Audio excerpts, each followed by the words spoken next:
Picture the most powerful palace ever built. Now fill it with 700 rooms and 10,000 candles, burning every night just to keep up appearances. Add the smell of unwashed nobility under expensive perfume, the sound of heels clicking on waxed parquet at 3 a.m, and the particular dread of watching someone powerful stop looking at you. That's Versailles, the most watched place in France. A palace where the king gets dressed every morning in front of an audience of 300 people, and everyone considers it an honour to watch him put on his shoes.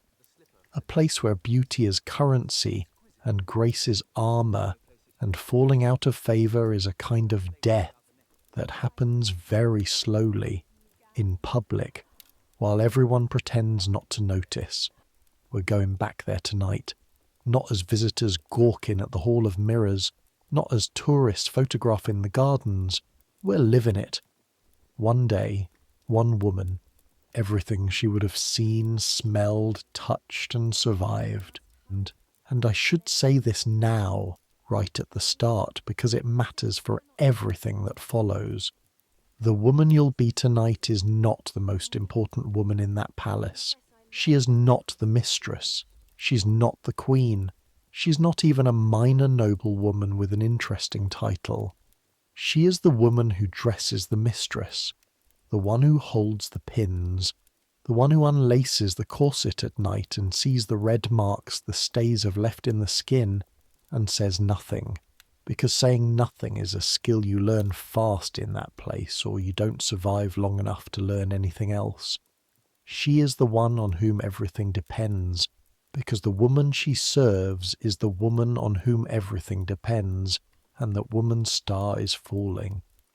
So, I make these history stories, and if you're listening to this in bed right now, in the dark, with your phone on its lowest brightness, I genuinely don't know whether you're trying to sleep, or whether you're the kind of person who just really needs to hear about what Versailles smelled like in 1671.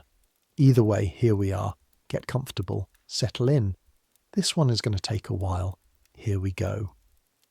Your eyes open to darkness that isn't quite darkness. It's the particular grey-black of a room inside a large building before dawn, where no window faces east, where the candle on the small table was allowed to burn down to nothing sometime around midnight, and what's left is just the faint orange trace of embers in the fireplace. Dying now, the last heat of last night's wood almost gone. You lie still for a moment. 1 full breath. 2. You catalogue the sounds, because sounds tell you what hour it is before anything else can.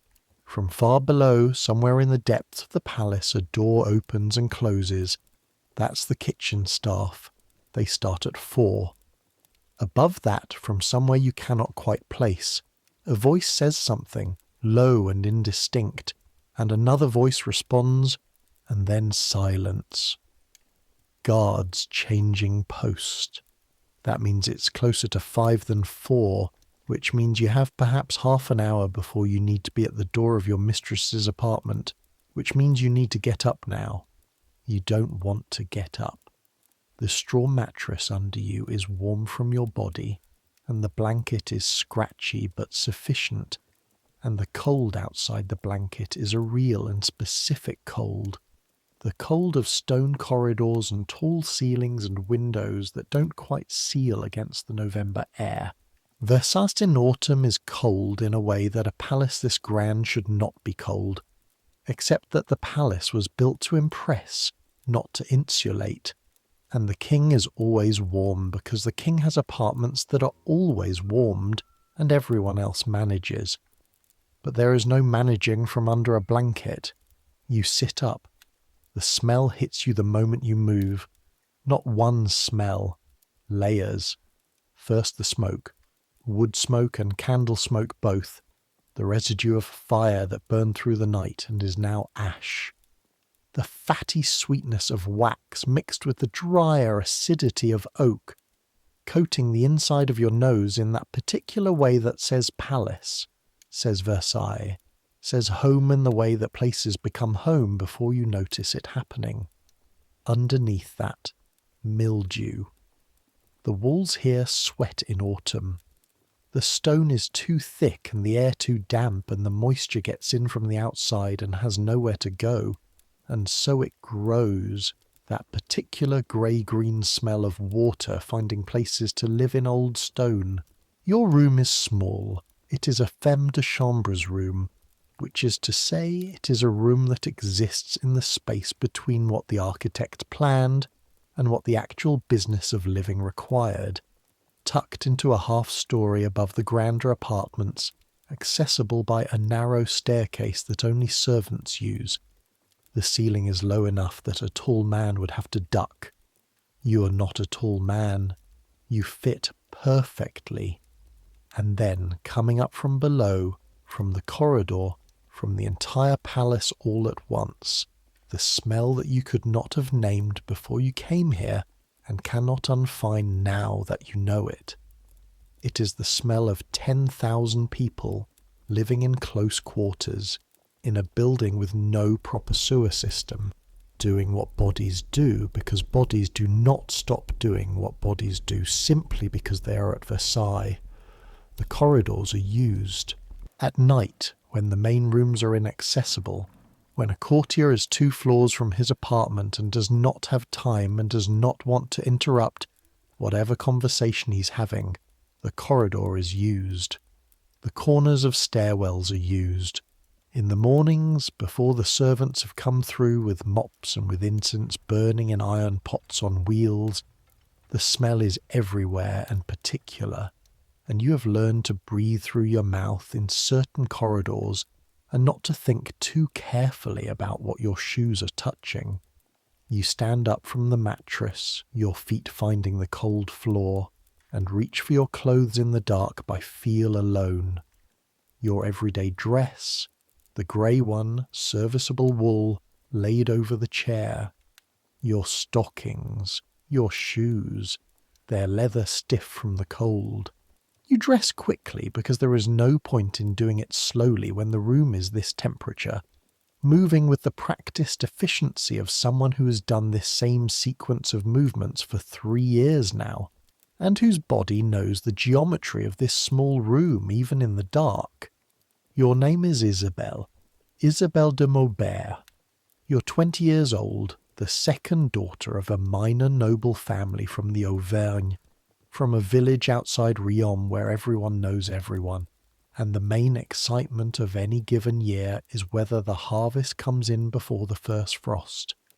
Your father has no significant land, no significant income, and 4 daughters to provide for, which is the kind of arithmetic that produces decisions. When a distant connection to the de La Vallière family was identified, when the possibility of a position at court was floated and then pursued and then secured, it was understood that this was fortune, not comfort necessarily, not safety, but the possibility of both, a door into a world where the right word at the right moment could change everything. You've been at Versailles for 3 years. You arrived at 17, too young and too provincial and too impressed by everything, and you spent the first 6 months being wrong about almost everything and learning by watching the women around you who were not wrong. You learned which staircases were used by whom. You learned which way to incline your head when passing different ranks of person. You learned how to say nothing useful when asked a dangerous question.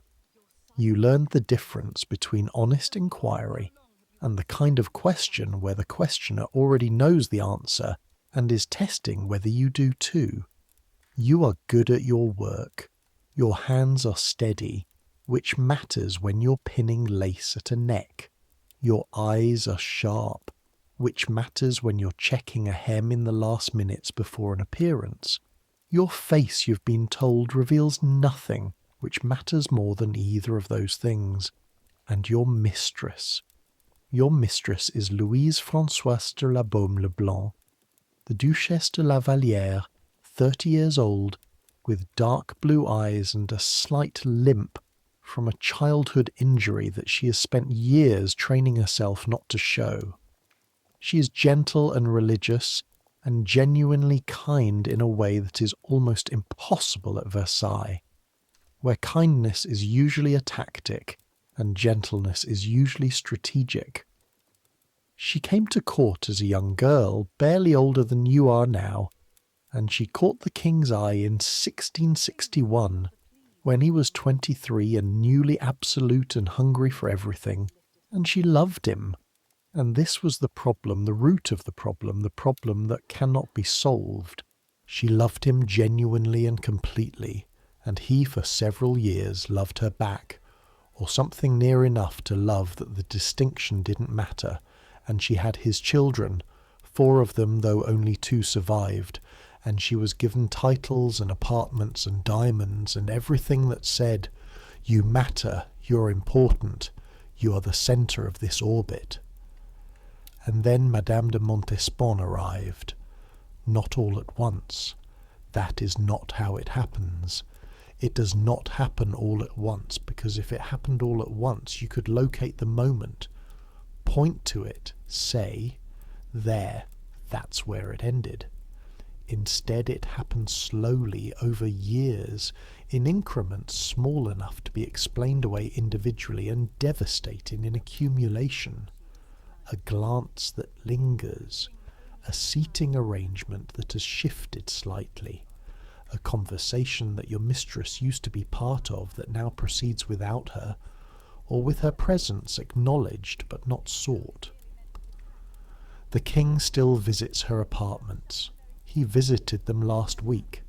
He will visit them again. But the quality of these visits has changed in a way that is difficult to articulate and impossible to ignore, and you cannot explain it to someone who hasn't seen it. It is the difference between a man choosing to be somewhere and a man fulfilling an obligation. The difference between arriving and attending. This is the year 1671. The palace is still, in some sections, unfinished. The sound of hammers audible sometimes in certain wings, the smell of wet plaster mixing with the smell of everything else. The king is 32 years old, and at the height of his power and his vanity, which are, at Versailles, the same thing. Madame de Montespan has been at court for several years now. She is brilliant, she is devastating. She has a wit that cuts like something sharp and a beauty that the king finds irresistible, and she knows both of these things and uses them, because using what you have is the only strategy available to women in her position, and she is not the kind of woman who fails to use what she has. Your mistress is losing. You know this. Everyone at Versailles knows this. The question that everyone is too politic to ask aloud is how long it takes and how much it costs. You twist your hair up quickly, no mirror, by feel, securing it with pins against the back of your head. Not elaborate. You are a servant. Elaborate hair is not the point. What matters is that it's neat and not in the way.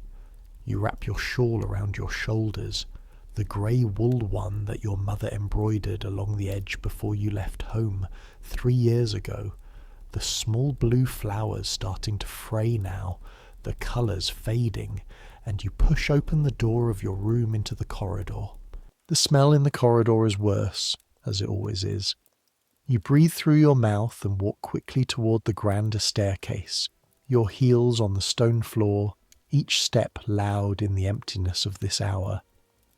Your candle makes a small circle of light. The walls rise up beyond it into shadow. The palace is large in a way that never stops being large, that does not resolve itself into familiarity the way a house resolves itself.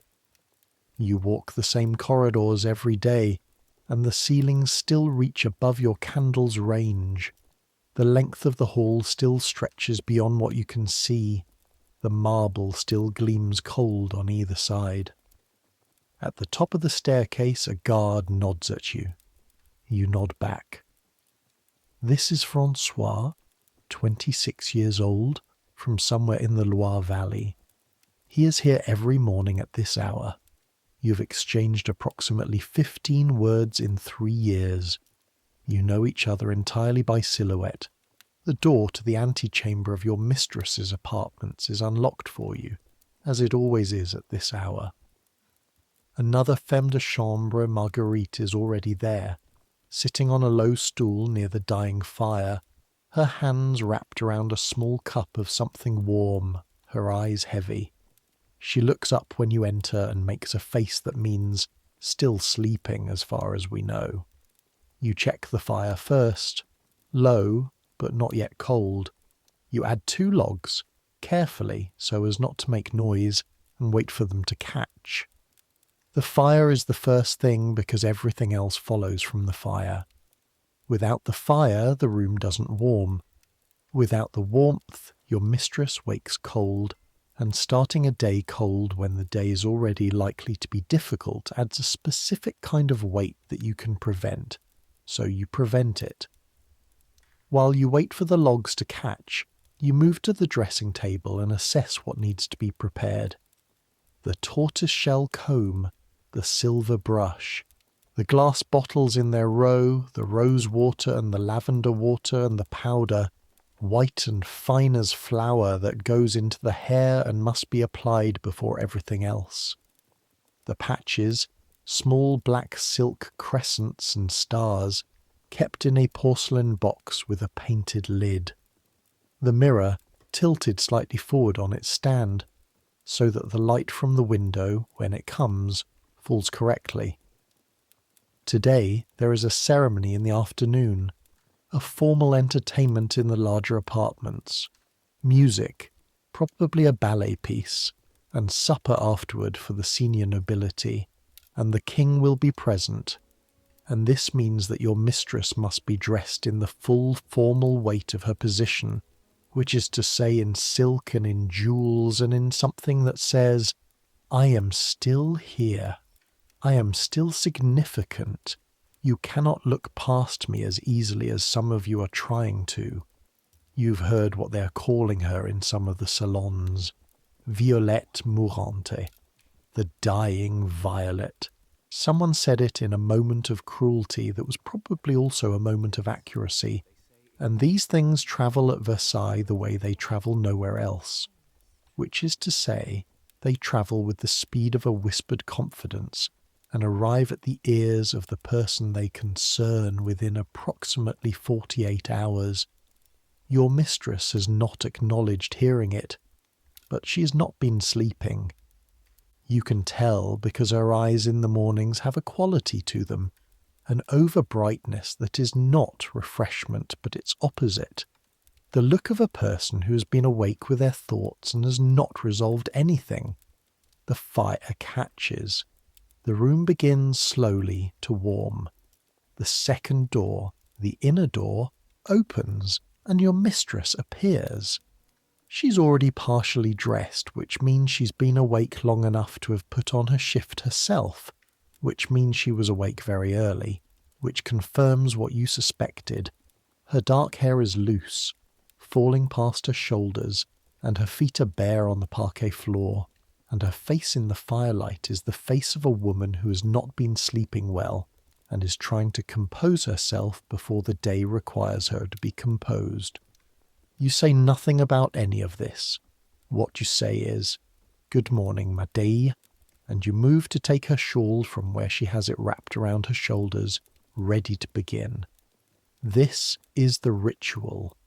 It is a more elaborate ritual than anything in your previous life, than anything you could have imagined in Riom, where getting dressed meant putting on your clothes in whatever order made sense and going about your day. Here, getting dressed is a performance with an audience, with a specific sequence, with rules that have accreted over decades of court life into something approaching liturgy. Today, because it's early and the formal dressing can happen later, it's just the 2 of you, or rather the 3, because Marguerite is here too. And this is the intimate version, the backstage version, before the ladies of the bedchamber arrive and the ritual becomes official. Did you sleep? You ask it quietly, the way you ask things that you already know the answer to, not because you expect a useful response, but because the asking creates a small opening. Some, your mistress says. This is the word she uses when the answer is no. You reach for the powder first. She sits in the chair before the mirror, and you take up the puff, a round disc of chamois leather stuffed with wool, and begin the process of working the powder into her hair. It settles in clouds, white and fine, catching in the light from the fire, and you work it in section by section, your fingers moving with the pressure that's gentle but thorough, making sure it's even, making sure it doesn't clump. The powder smells like starch and something faintly floral, and it makes her hair feel different, stiffer and lighter at the same time, and when you're done with the powder you begin with the comb. She's quiet. This is her habit in the mornings, a quietness that isn't unfriendly but is self-contained, as though she is spending the first hour of the day in some internal conversation that the external world doesn't have access to. You have learned not to interrupt it. The blue, she says finally after a long silence, meaning she wants the blue dress for this afternoon. The blue silk, not the ivory, not the rose. The blue is better for this kind of occasion, more authoritative, the colour that photographs in memory as important rather than decorative. She knows this. She's been making these calculations for 10 years. The blue, you confirm, and you set down the comb and go to the armoire. The armoire is one of the few things in this apartment that has not yet been diminished. It is still full, still substantial, the gowns hanging in their covers, the sleeves stored separately and wrapped in cloth, the bodices organised by the colour of the ribbon. This is your work, this organisation. You know where everything is in the dark, know which gowns go with which petticoats, know which pair of stays is appropriate for which silhouette. This knowledge is your particular competence, and you are careful with it. The blue silk gown comes out, and you lay it on the bed. Then the matching petticoat, stiffened with whalebone.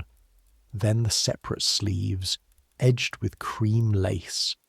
Then the stays, a construction of whalebone and heavy linen that will compress and lift and constrain your mistress into the fashionable silhouette, which requires a flat stomach and a pushed-up bust, and a straightness of posture that is technically enforced. You've helped her into this corset dozens of times. You know the specific sequence of lacing, how tight is right, where the boning needs to lie to avoid the pressure points that bruise, how to make the whole thing as bearable as possible while still achieving the required effect. You've seen the red marks it leaves, the long parallel lines across her ribs, and you have never commented on them. This is another thing you do not say, that the price of appearance is always paid by the body. She stands while you work. Still. She has learned to be still. You suspect she was always capable of it, but Versailles teaches it at a cellular level. You cannot flinch. You cannot wince. You cannot let the discomfort show. Any crack in the surface is information, and information in this place is not kept private.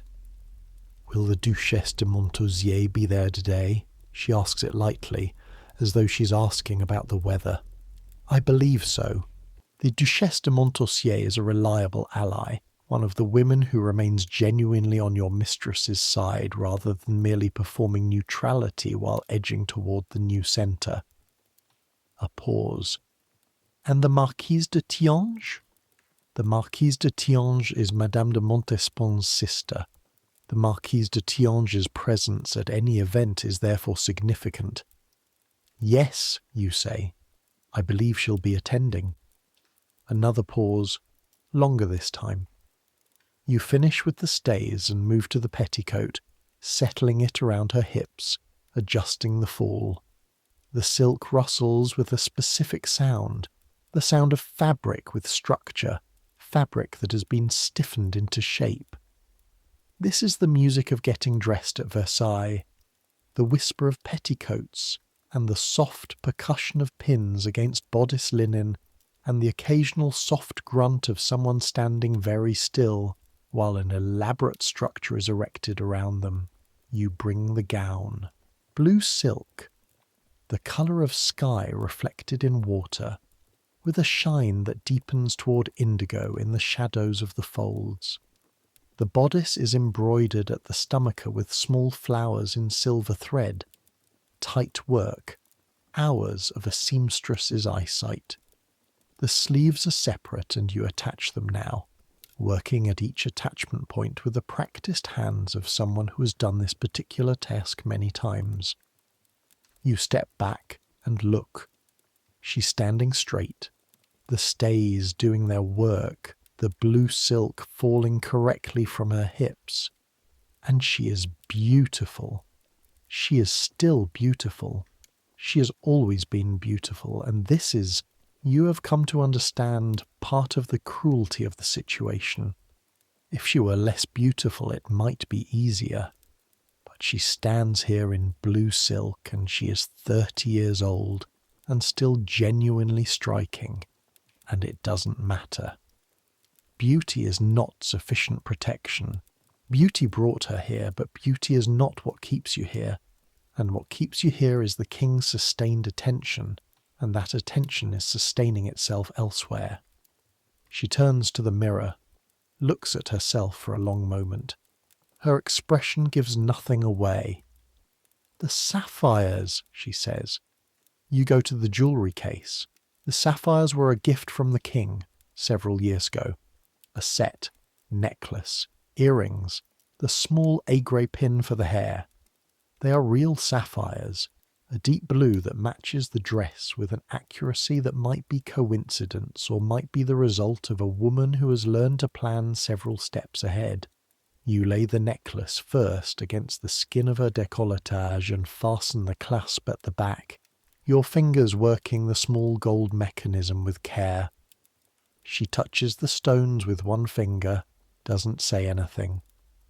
At this point, Marguerite and two of the more junior chamberwomen will begin to arrive. The formal dressing has a larger audience because almost all things at Versailles have a larger audience than seems strictly necessary. They filter in quietly and take up their positions, and the business of hair continues, more elaborate now, the fontange construction requiring multiple hands and a good deal of pinning. The lace and ribbon structure that rises above the hairline and requires wire inside to keep its shape. The whole edifice pinned and adjusted until it sits correctly. You stand back and observe while Marguerite handles the final details of the headdress. This is your task as much as hers. Observation. Making sure everything is correct, not just technically, but in the absolute sense, the sense of a woman who will be watched by several hundred people this afternoon, and whose every detail will be registered by eyes trained to register details. Your mistress meets your gaze in the mirror, a quick look. It contains a question you have no useful way to answer. Something like, "How is it? How does it look? How do I appear to someone who sees me clearly?" You give her the small nod that means, "You are correct, you are good, you are ready." She looks away again. Somewhere below you, in the distance, the sound of construction resumes. They're still building the chapel wing. The hammers come faintly through the stone, a low irregular percussion under everything else, and you've been hearing this sound for 3 years, and it no longer registers except on mornings like this one. Mornings when every sensation is sharpened by the particular quality of dread that comes from knowing what kind of day is ahead. By the time your mistress is ready to leave her apartment for the morning, the palace is fully awake. This is never a gradual thing. The transition from sleeping Versailles to waking Versailles is a gear change, not a fade. One moment the corridors are empty and hushed, and the next they are full of people moving with purpose, of voices talking over each other, of heels clicking on marble floors, of perfume colliding from multiple directions. You walk behind your mistress as she moves through the corridor, 2 steps behind and to the right, close enough to respond immediately if needed, far enough back to be clearly secondary. This is the language of rank and position, the spatial vocabulary of who matters more in any given pairing, and you have learned it without needing it explained. Versailles in the morning smells of itself. Somewhere ahead there is orange blossom, heavy and sweet, which is almost certainly an indication that the king is near or has recently been near, because the king dresses himself in his own fragrance every morning as part of his lever, and leaves a trail of it through whatever spaces he's occupied. It mixes here with the powder on your mistress's hair, and the cold stone smell of the corridor, and the lingering presence of whatever perfume another noblewoman used this morning, and underneath all of it, always, the smell you breathe through your mouth in certain sections. People appear in the corridor, moving in the opposite direction, moving in the same direction, stopping to let your mistress pass, performing the complex minuet of who acknowledges whom first and how deeply. This is social mathematics being done in real time, in bodies and faces in the exact degree of a bow, and it is never casual, it is never off-duty, it is always being calculated and evaluated, and you watch it from 2 steps back with the attention of someone whose safety depends on reading it correctly. Madame de Rochefort, passing in the opposite direction, performs a bow that is correct in all its technical aspects and contains, within its technical correctness, something fractionally less than what it would have been 3 years ago. You see it. Your mistress sees it. Madame de Rochefort knows they both see it. The 3 of you continue walking in our respective directions, and none of it is spoken. This is how it works. This is the specific language of falling from favour, not confrontation, not withdrawal. A series of infinitesimally small adjustments that individually mean nothing and collectively mean everything. The bow that is precisely, measurably, approximately 3 degrees less deep than it was last season. The placement in a room that has shifted by 2 seats. The pause before someone says your name that didn't used to exist. A door ahead opens and 2 women emerge, deep in conversation, and then they see your mistress and the conversation stops, and the adjustment is made, and the conversation resumes, and they pass, and you catch a fragment, just a fragment, which is all you're meant to catch, which is all they intend you to catch, because if they wanted you not to hear it, they would speak more quietly. The fragment is still wearing the sapphires. You keep your face entirely still. Ahead of you, your mistress keeps her face entirely still. Her pace does not change.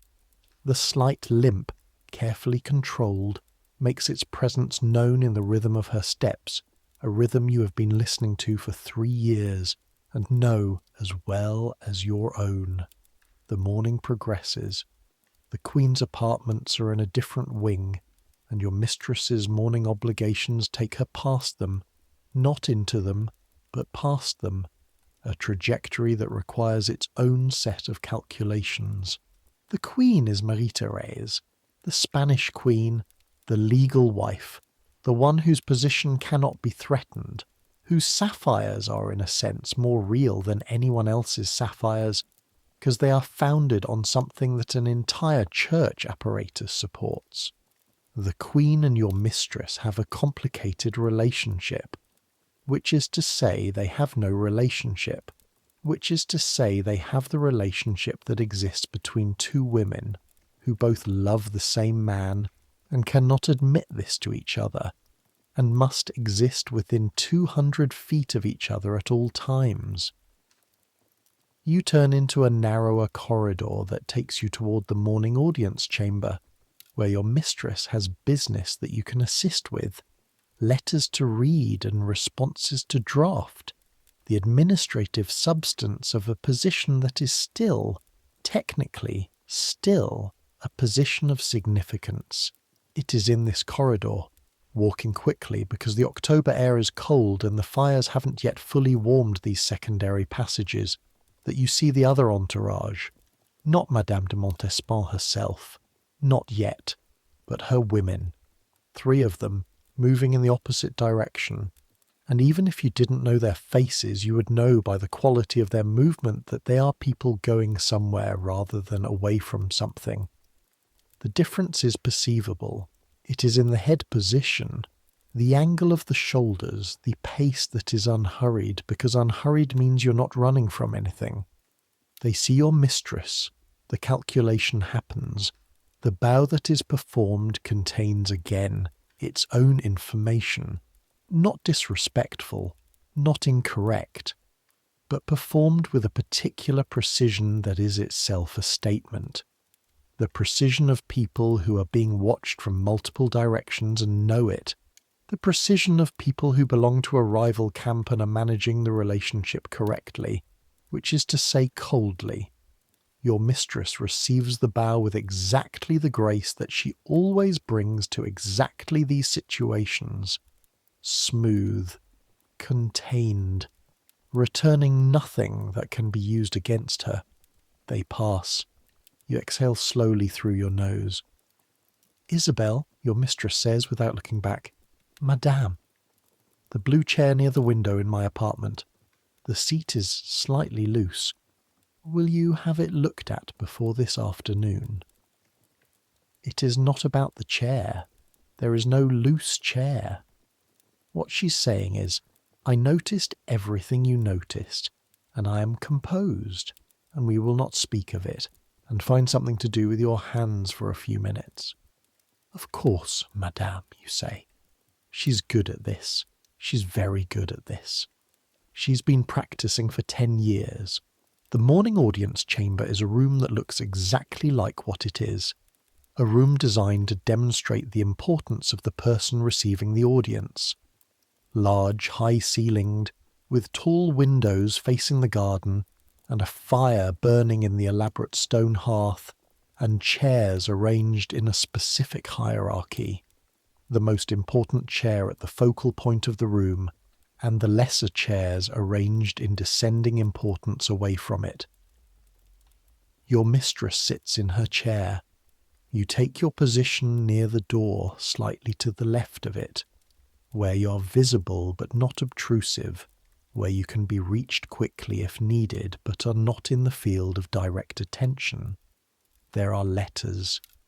This is the practical work of the morning, the part that doesn't appear in the histories and would bore anyone but you, because you are the one who handles it. Letters from suppliers, from the managers of her estates, from petitioners who believe that a word from your mistress to the king would solve their particular problem. Letters from family. Letters from women who are in some sense friends, though friendship at Versailles is a category that requires a lot of qualifiers. You sort them by importance, which requires knowing things that take years to learn. What a particular seal means. What the particular way a letter is folded tells you about its urgency. Which names to put at the top of the pile and which to keep until the pile is manageable. You do this work quickly and silently, and you are good at it. Your mistress reads. She dictates responses to the ones that require immediate response, and you write in the small clear hand that you spent a considerable part of your childhood practicing, that your father insisted on, who said that a woman with clear handwriting would always find useful work to do. He was right, which is perhaps the only piece of advice from home that has turned out to be entirely applicable here. One of the letters makes your mistress pause. She reads it twice. Her hand holding the letter is absolutely still, which is the stillness of a woman choosing not to react rather than having nothing to react to. She puts the letter down. That one goes in the fire, she says. You go to the fire and put the letter in. It catches quickly and curls to black. You will never know what it said. This too is part of the work. Sometime around mid-morning, after the letters have been handled and a series of brief visits received and managed, there is a break in the obligations that gives you an hour to yourself, which in practice means an hour to attend to the 100 small tasks that keep your mistress's household functioning. The loose chair, which does not exist, translates in practice into a visit to the man who manages the household furnishings, a brief and efficient conversation, and then the other things. A petticoat that needs a seam repaired, a pair of gloves that need cleaning, a message delivered to the apartments of the Duchesse de Montausier, confirming attendance at this afternoon's entertainment. You do these things by moving through Versailles at a pace that is purposeful but not hurried, because hurrying signals disruption, and disruption signals information, and other people's information is always someone else's opportunity. You have learned to move at the specific pace of someone with work to do who is not troubled by the work. It is not a natural pace. It is acquired. The palace at mid-morning is a different creature from the palace at dawn. The corridors are populated now with the full variety of Versailles' inhabitants, senior nobles moving between appointments, their retinues trailing behind them, courtiers of various ranks and fortunes navigating the same social mathematics in real time, servants moving quietly and quickly on their various errands, priests, the king's pages, young men of good family who run messages and perform small services and are learning, by proximity, how power functions up close. You stop in a corridor to let a small procession pass, a senior lord with his attendants, moving in the direction of the gallery. You don't know his name, but you know his rank by the size of his retinue and the quality of his coat, and you incline your head at the appropriate angle, and he does not notice you at all, which is correct, which is how it should be. Invisibility is a professional achievement in your position. The best servants are the ones who are not seen unless they choose to be. At a junction of corridors, near the door that leads to the servants' staircase you use most often, you encounter Brigitte. Brigitte is a femme de chambre to Madame de Courcillon, who is one of the ladies attached to the Queen's household, and Brigitte has been at Versailles for 8 years, which means she knows things that you're still learning, and she is one of the few people in this palace with whom you have something approaching a genuine friendship, which is a friendship built entirely on the exchange of information both parties understand to be valuable. "You're taking the message to Montausier?" she asks. She already knows. This is her way of opening a conversation she wants to have. "Yes." "She won't be there this afternoon," said quietly, directed at the wall rather than at you, a pretense of not quite speaking. You absorb this. The Duchesse de Montausier, your mistress's reliable ally, will not be at the afternoon entertainment. This is a space where your mistress will be slightly less supported, slightly more visible. "Is she ill?" Brigitte makes a small sound. "Her husband is ill. She's attending him." A pause. "Conveniently." This word does a lot of work. Conveniently implies not that the husband's illness is convenient, but that his wife's attendance of him on this particular afternoon, at this particular event, is the convenient choice. That remaining absent from an event where social alignments will be publicly performed is the kind of convenient choice that allows a person to remain neutral at a moment when neutrality is the safest position. Even Montausier is managing her exposure. Even Montausier is calculating. You say nothing. Brigitte has conveyed what she needed to convey. You will convey it to your mistress. The new apartments, Brigitte says in the same sideways way. They're saying she'll be moved by spring. This is information of a different category. To where? Smaller, further from the central rooms, a pause, still within the palace, but. The word contains a complete sentence, but further from the centre. But smaller rooms signal smaller significance. But every step away from the king's apartments is a step whose symbolism is legible to every single person in the building. You hear the sound of approaching footsteps. The conversation ends without needing to be ended. Brigitte moves away, you move away. Two women continuing their errands, having not quite had a conversation. The footsteps belong to one of Madame de Montespan's pages, a boy of about 16 moving with the particular energy of someone carrying a message of some importance. He passes without looking at you. The message is not for you. None of the messages from that quarter are for you. You deliver the message to Montossier's apartment. Receive the information that the Duchess is indisposed with her husband's illness. Note the expression on the face of her own attendant when she tells you this, which is the expression of someone who has been instructed to say something that is true in its facts and tactical in its timing. You return to your mistress's apartments. You relay what you have learned. Your mistress listens. She's sitting in the chair near the window. Not the blue chair with the loose seat that does not exist. The other chair, the small one in carved walnut with the needlepoint cushion that she worked herself years ago, before her hands were always slightly too cold to do needlepoint well. She's looking out the window at the garden, which in October is dying toward its winter state. The formal hedges still clipped, but the flowers gone. The parterre reduced to its geometric bones, the fountain directly below the window still running, because the king has not yet given the instruction to stop it for winter. She listens to everything you tell her, absorbs it in silence. And Brigitte, you say carefully, mentioned something about apartments, by spring.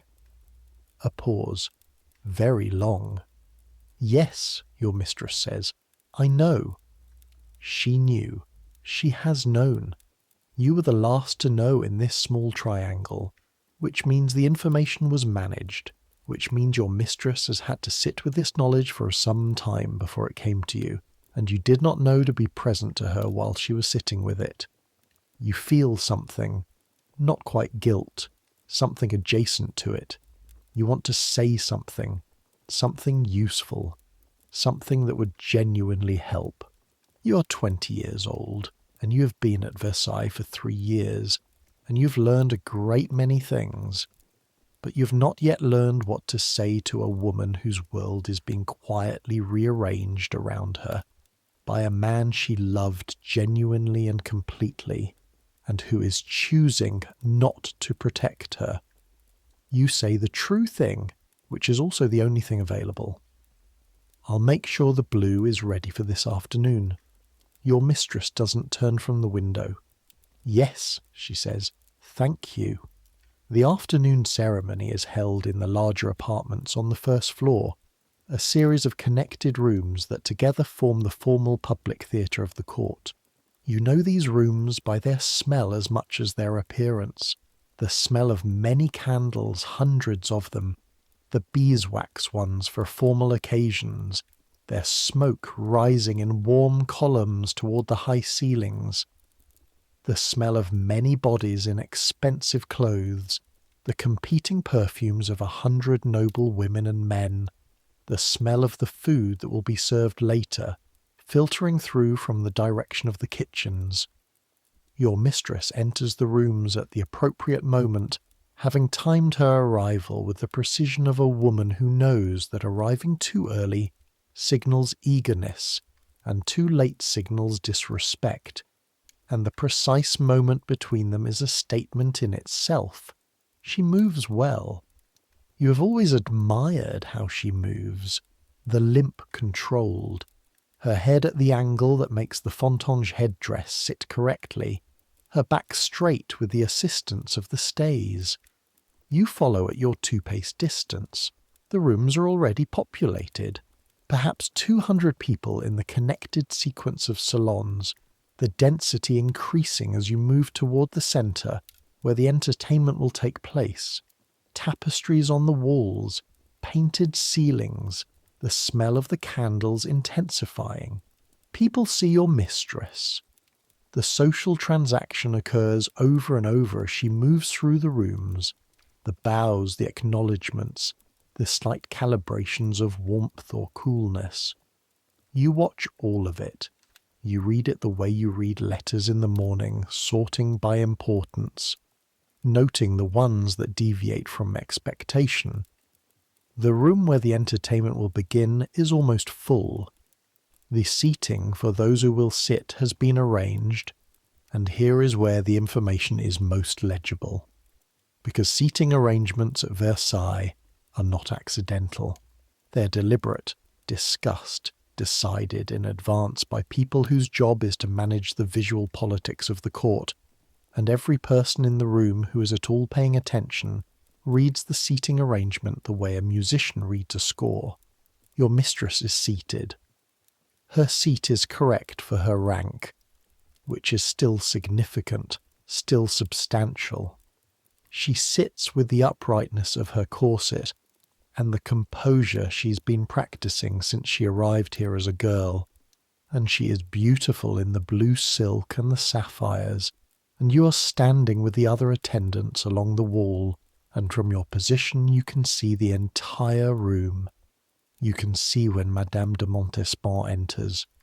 She enters with the confidence of a woman who knows that every head in the room turns in her direction, and has decided to make this fact useful rather than frightening.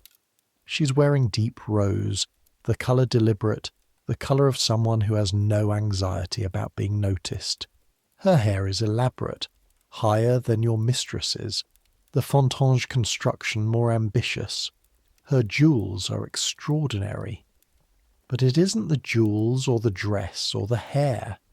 It's the quality of attention she generates as she moves through the room, the way the room reorganizes itself slightly toward her, the way conversations pause and resume in her direction, the way a path opens before her, not because people are required to make way, but because people want to be in the vicinity of what she represents.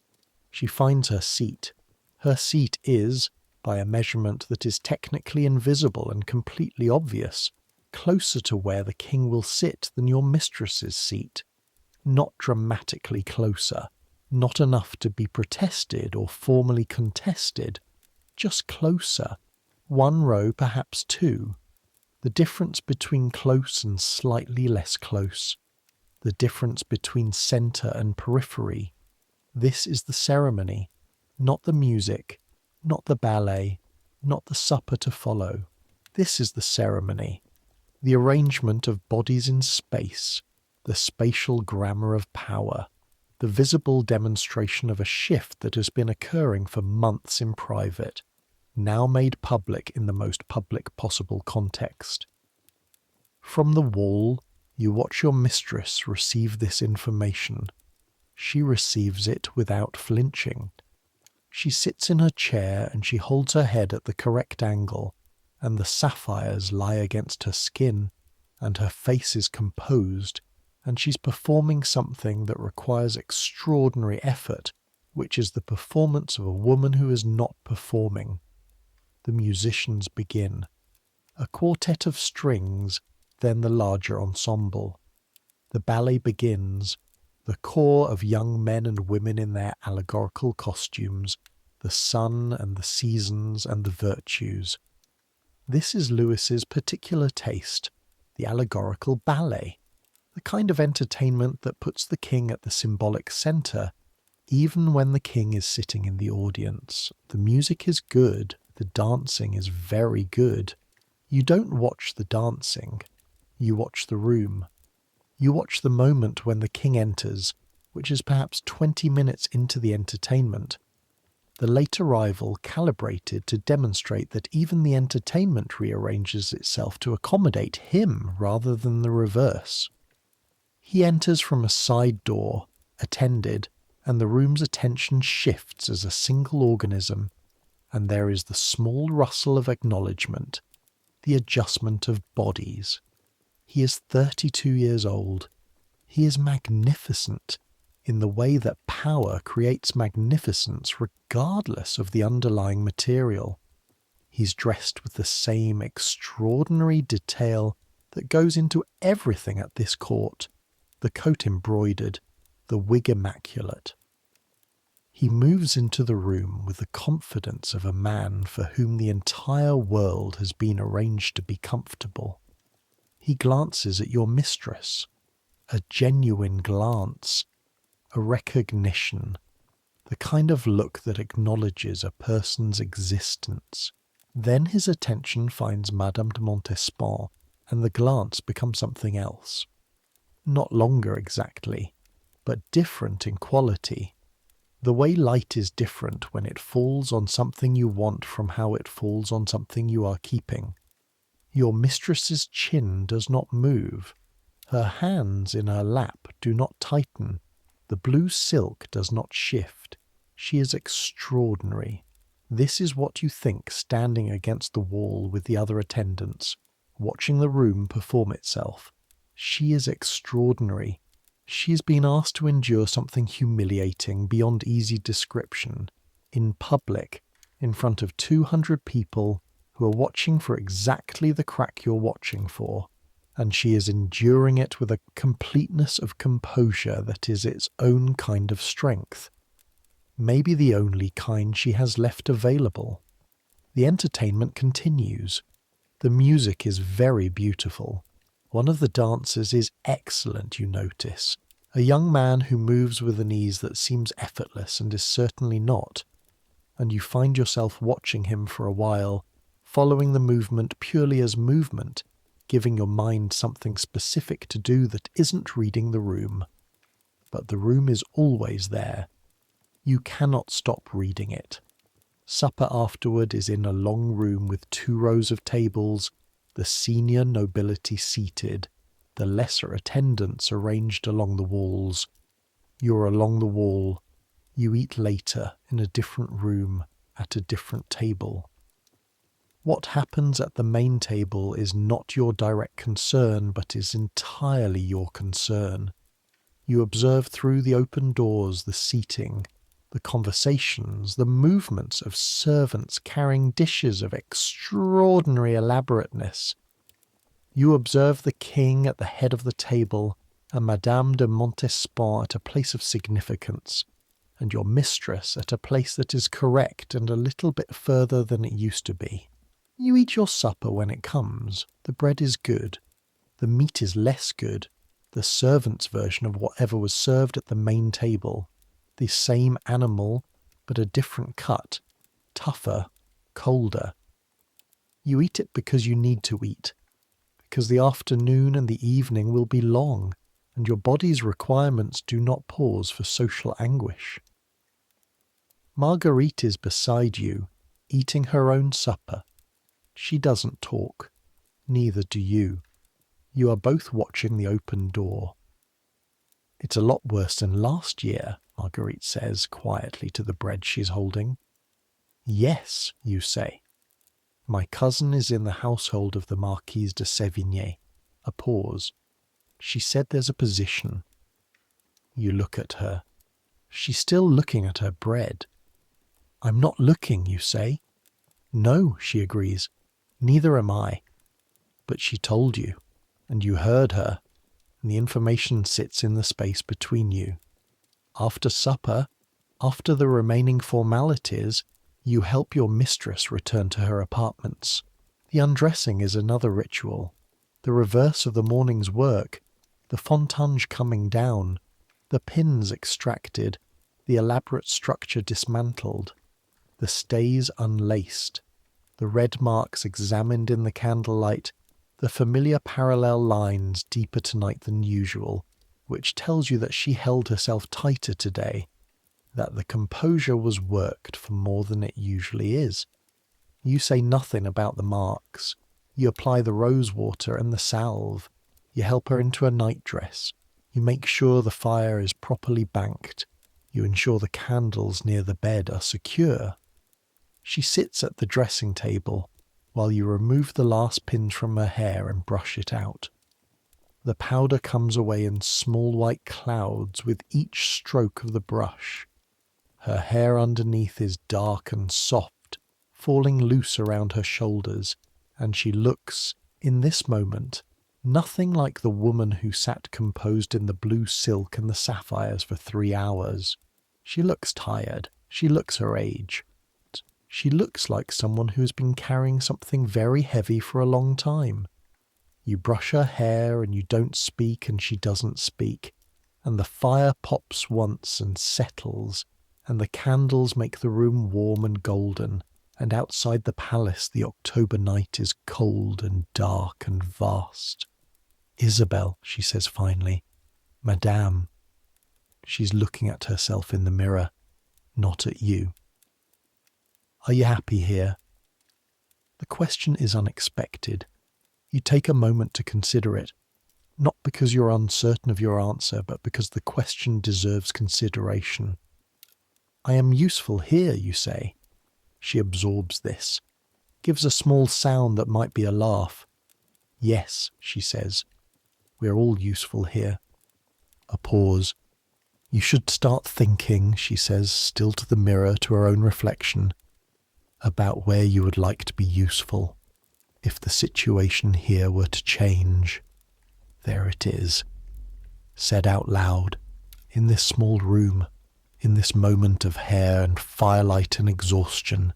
The thing that Brigitte said sideways in a corridor, the thing that Marguerite said to her bread at the supper table, said here, directly, by the woman it concerns most. You set down the brush. You think about what to say. The situation hasn't changed, you say. She turns then, looks at you properly, something she doesn't always do. Her eyes are dark and direct and tired, and there is something in them that is looking for something, that is asking you to see something, and you do see it. And it is the specific look of a person who needs someone to be honest with them more than they need to be comforted. "It has," she says, "and we both know it." A long silence, the fire, the candles. "I'm not leaving," you say. "Not before you do." She looks at you for a moment longer. Then she turns back to the mirror. "You're loyal," she says. "It's both your best quality and your most impractical one." You pick up the brush again and continue. The night at Versailles is its own country. The sounds change first. The formal entertainments end, the music stops, the formal traffic of the corridors thins and then disappears, and what's left is the nighttime skeleton of the palace. The guards making their rounds, the soft footsteps of servants on their late business, the distant sound of something, always the palace never fully still, water moving through pipes somewhere, a door opening 2 floors below, the settling of old stone. Your own room, when you finally reach it, is cold again.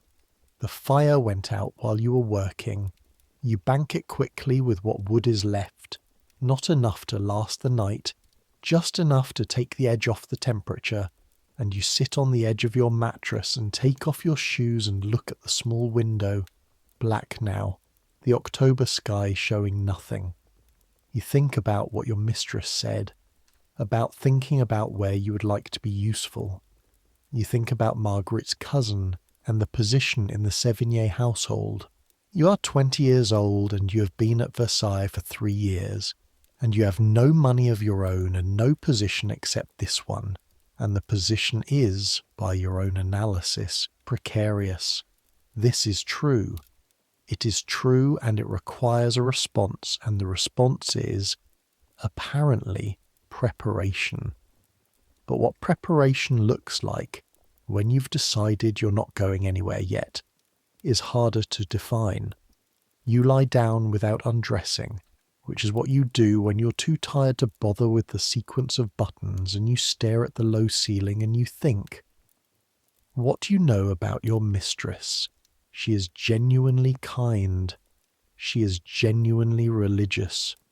She has, for years, wanted to enter a convent, which is a fact that the king has not allowed to become reality, because a woman who enters a convent is removed from the world in a way that makes her absence visible and categorical rather than gradual and deniable.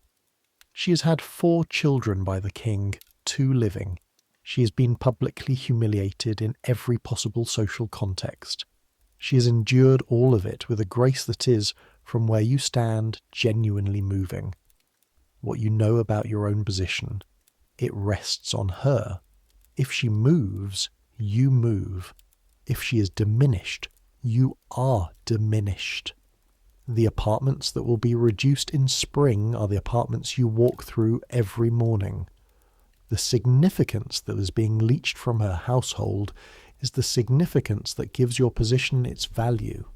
And yet, you are 20 years old, and you are not stupid, and you've been at Versailles for 3 years, and you know, from watching, that the women who survive here are the ones who adapt, the ones who read the movement of power before it moves them rather than after.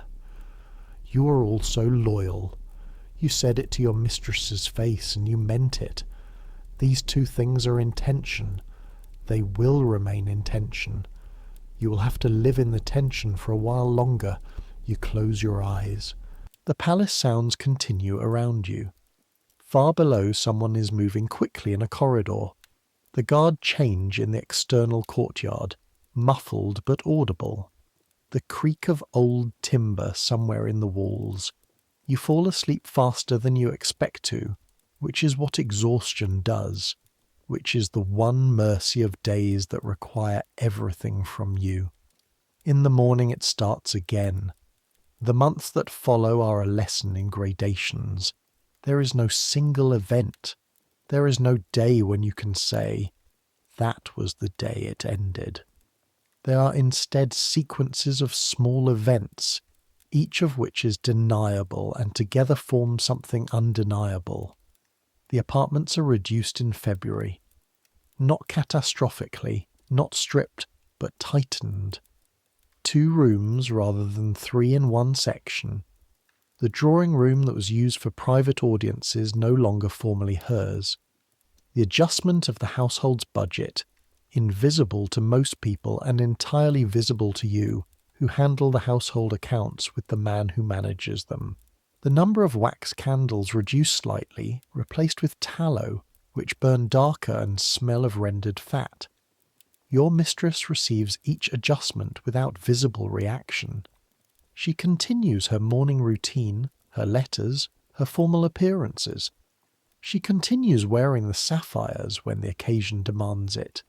She continues moving through Versailles at the pace of a woman who is not running from anything. But the quality of her mornings changes. There were mornings, in your first year here, when she came out of her inner room with something that was, if not happiness, something adjacent to it, an alertness, the small forward lean of a person anticipating their day, not always, not consistently, but present, traceable. That quality is gone now. What's there instead is something that you have come to recognize as the expression of a woman performing the role of a woman who is composed. The composure is real, technically. She achieves it every morning, but it costs more than it used to, and the cost is visible to someone who looks, and you look. You have started without quite consciously deciding to arrive earlier. Not to do more work, not for any practical purpose. To be present.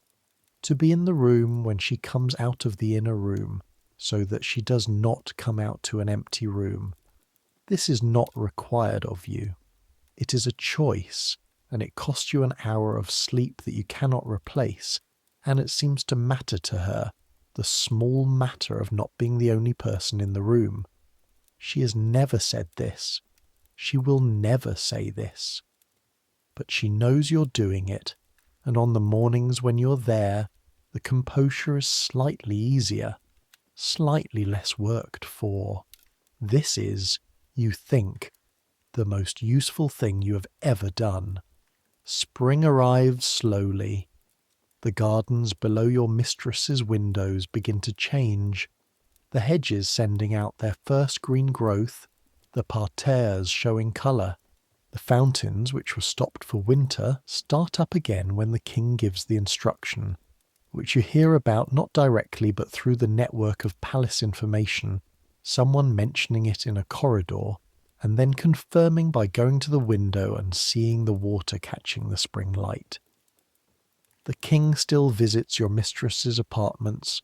This continues through the spring, the visits that are obligations maintained, and you are not present for these visits, but you feel their aftermath in the quality of your mistress's mornings, the particular quality of a woman who has spent an evening being present for someone who was, in some essential way, not fully there. It is in April that you encounter the old woman in the garden. You have taken to walking in the formal gardens in the mornings when there is a gap in your obligations, which happens perhaps twice a week, a period of an hour when the letters are handled and the morning audience is not yet begun, and the formal afternoon is still hours away. You walk in the gardens because the gardens are paradoxically more private than the interior of the palace, where every corridor is a social transaction. In the gardens, in the early morning, before the court fully populates them, you can walk without being required to perform anything. The formal gardens of Versailles are a specific kind of extraordinary. They do not look like something that grew from the earth. They look like something that was decided, that was imposed on the earth by an extremely confident intelligence with unlimited labour at its disposal. The hedges are cut to precise geometry, the parterres laid out in patterns that can only be understood from above, the statues placed with the deliberateness of chess pieces. It is magnificent and slightly oppressive, and it is beautiful in the way that absolute confidence is beautiful, which is to say also slightly frightening. On this particular April morning, the dew still on the grass, the air smelling of the season's first warmth, and underneath that the particular smell of the Seine in the middle distance, you're walking along one of the outer paths, near the section of garden that is less formally maintained, where the hedges give way to older planting, when you almost walk into a woman sitting on a stone bench. She is old, very old, perhaps 70, perhaps more, with the specific architecture of extreme age, the face rearranged by it, the hands on the bench's edge showing every tendon. She is dressed well, better than you, in the manner of a woman of some former consequence who has retained her position in a changed form. She's looking at the palace. She doesn't look at you when you come near. "Sit down," she says. "You're making me nervous, stopping like that." You sit on the bench beside her. The stone is cold through your skirt. "Who do you serve?" she asks, still looking at the palace. "La Vallière," you say. A sound. Not quite a laugh. Not quite a sigh. "I served Mademoiselle de la Montespan," she says. "Before the war, during the Fronde, a long time ago, she was supposed to be the king's next great love." A pause. She wasn't. He looked at Louise de La Vallière instead. "You're looking at her now. She still hasn't looked at you." "She took it badly," the old woman says. "The Mother Agincourt. She left the court. Married someone in the provinces, I think." A pause. "I found a different position, with a different household." You say nothing. You're listening.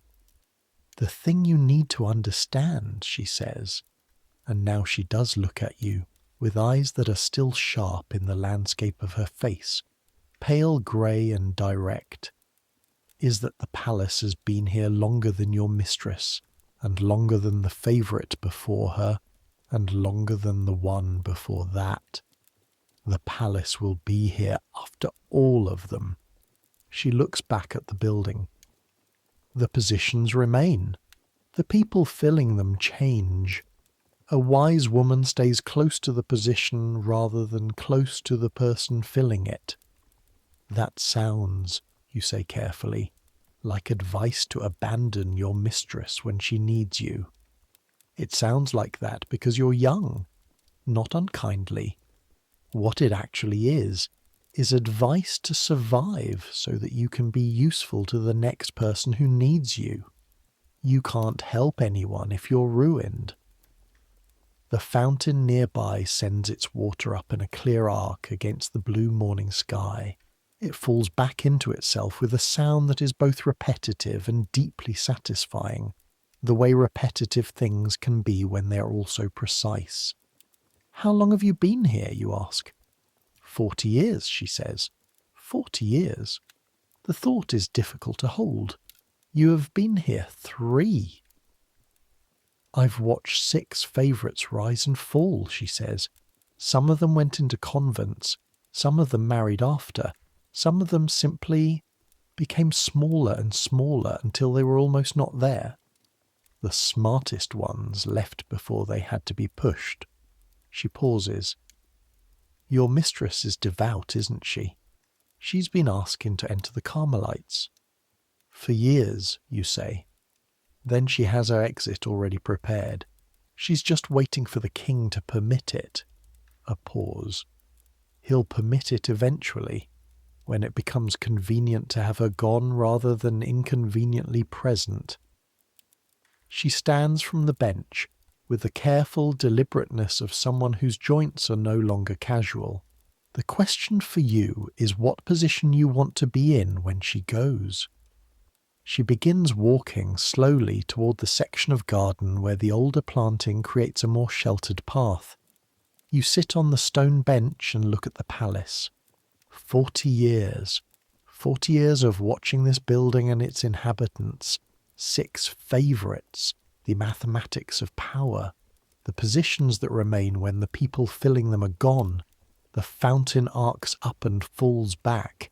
The stone is cold under you and the air is warm, and inside the palace your mistress is beginning her morning letters, and eventually you will need to go back. But for this moment you sit with what the old woman said, and you let it settle into you.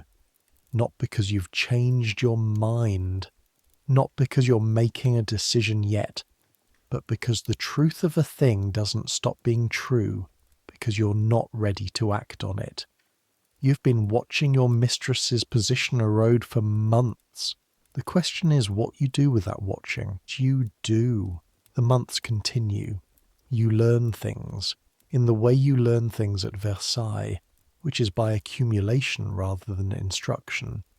You learn the particular habits of Madame de Montespan's household, the rhythms of movement in that direction, when the king's carriage is directed toward her apartments rather than your mistress's.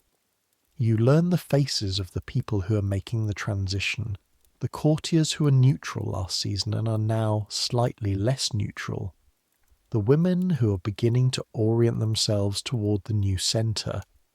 You do not make this transition yourself.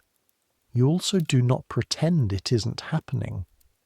There is a woman in the household of the Duchesse de Ventadour, a senior position managing the education of royal children, a position of enormous practical importance and significant security, and you know her slightly, have exchanged words with her at several of the court functions. Her name is Celeste. She's perhaps 35, competent in a way that goes past what her role requires, and she has looked at you once or twice in the way of a person making an assessment. You are not looking for a position, but you are not looking. One afternoon in June, when the gardens are at their full summer beauty, and the court is slightly less formal in the warmth, you encounter Celeste near the orangerie, the building where the king keeps his hundreds of orange trees in winter, and which in summer is opened. The trees in their wooden boxes arranged along the paths, their fragrance extraordinary in the heat. The orange blossom smell is the king's smell, is Versailles' smell, is a smell that means, I am here. This is what power smells like. Breathe it in. You have been breathing it in for 3 years. Celeste greets you warmly, more warmly than the occasion technically requires. You talk for a while. The Ventadour household, she mentions, is expanding. The royal children require additional attendance. She mentions this as one would mention the weather. You mention that your current position is satisfying. This is also technically true. You exchange pleasantries and part, and nothing has been decided and everything has been indicated, and this is how it works at Versailles. This is the language of survival. Everything said in ways that can be unmade if necessary and remembered precisely if needed. Walking back toward your mistress's apartments, you smell the orange blossom fading behind you, and the usual palace smell returning, coal smoke and powder, and the distant suggestion of the corridors, and you think about what the old woman on the bench said. The positions remain, the people filling them change. You're not gone yet, you're not looking exactly, but you've learned where the door is. Summer is extraordinary at Versailles. The fountains run all day when the court is present. The sound of water, the constant background to everything. The gardens crowded with courtiers who have discovered that the outdoors is less watched than the indoors. The long evenings, the music that drifts from the windows of various apartments, the smell of the gardens at dusk, a sweetness compounded of hundreds of flowers in formal beds, the orange trees in their warm season, the particular smell of stone warmed by a day of sun beginning to release its heat. Your mistress walks in the gardens sometimes in the evening. You walk with her. The pace of these walks is different from anything else, slower and less directed. The walk of a woman who is trying to find the space to think that is not available to her inside. She talks more on these walks than at any other time, not about the situation, never directly about the situation, but about other things, about the estate in the terrain that she rarely visits anymore, about her children, who are growing up in the royal nurseries under conditions that are strange and specific and not quite hers to manage, about religion, which is increasingly the subject that she returns to, the way a river returns to its course after an obstacle. She is, you have come to understand, genuinely religious in a way that Versailles cannot accommodate, and a Carmelite convent entirely can. Her faith is not performed. It is the most private thing about her, the thing she guards from the court's tendency to make everything into theatre, and when she speaks about it on these evening walks, in this relative privacy of the formal garden, she speaks with a clarity and a directness that she brings to almost nothing else. When I finally leave here, she says one evening in early August, looking at the fountain rather than at you, I won't miss any of it. The any of it is large. It contains the furniture and the sapphires and the formal entertainments and the court and the king and 10 years of a life built around proximity to all of these things. Not any of it, you say, a pause. I might miss the gardens. She looks at the parterre, the precise geometry of it, the way the hedges hold their shape in the warm dusk. And perhaps you, she adds, without looking at you, in the tone of a woman saying something true that she hadn't entirely intended to say. You walk on. The fountain sounds, the warm air. Somewhere in the palace, music. You're loyal. It is your best quality and your most impractical one. She was right about that. Autumn again. Your fourth autumn at Versailles. The apartments are reduced a second time more significantly now. The drawing room that was informally hers is formally transferred to another household. 2 of the junior servants are absorbed into other positions within the palace. The transfers managed with the efficiency of a system that has absorbed many such transfers before. Marguerite, you notice, is one of them. You are not. You are still here. You handle the letters. You manage the household. You arrive before dawn, and you're in the room when your mistress comes through the inner door, and the fire is already burning. The king visits less now. When he comes, there is a different quality to your mistress's mornings afterward. Still composed, but with a tiredness in it that is beyond physical. The tiredness of someone who's been performing something demanding for no sufficient reward. She has submitted, again, a request to the king to be allowed to enter the Carmelites. This time, you think, watching the palace from your small window at night, this time he might say yes. The news comes in November, not to you directly. It comes through the system that all significant news travels through at Versailles, which is to say through multiple layers of secondary transmission, arriving at you via Brigitte in a corridor, who had it from a page who had it from someone in the household of one of the senior court officials. The king has given his permission. Your mistress will enter the Carmelite convent on Rue Saint-Jacques in Paris in the spring. You sit with this for several days before it becomes entirely real to you, during which time your mistress says nothing to you directly about it, and you do not ask. The information has not formally reached you. You received it sideways, in a corridor, in the way you receive everything here. Until she tells you herself, it does not officially exist.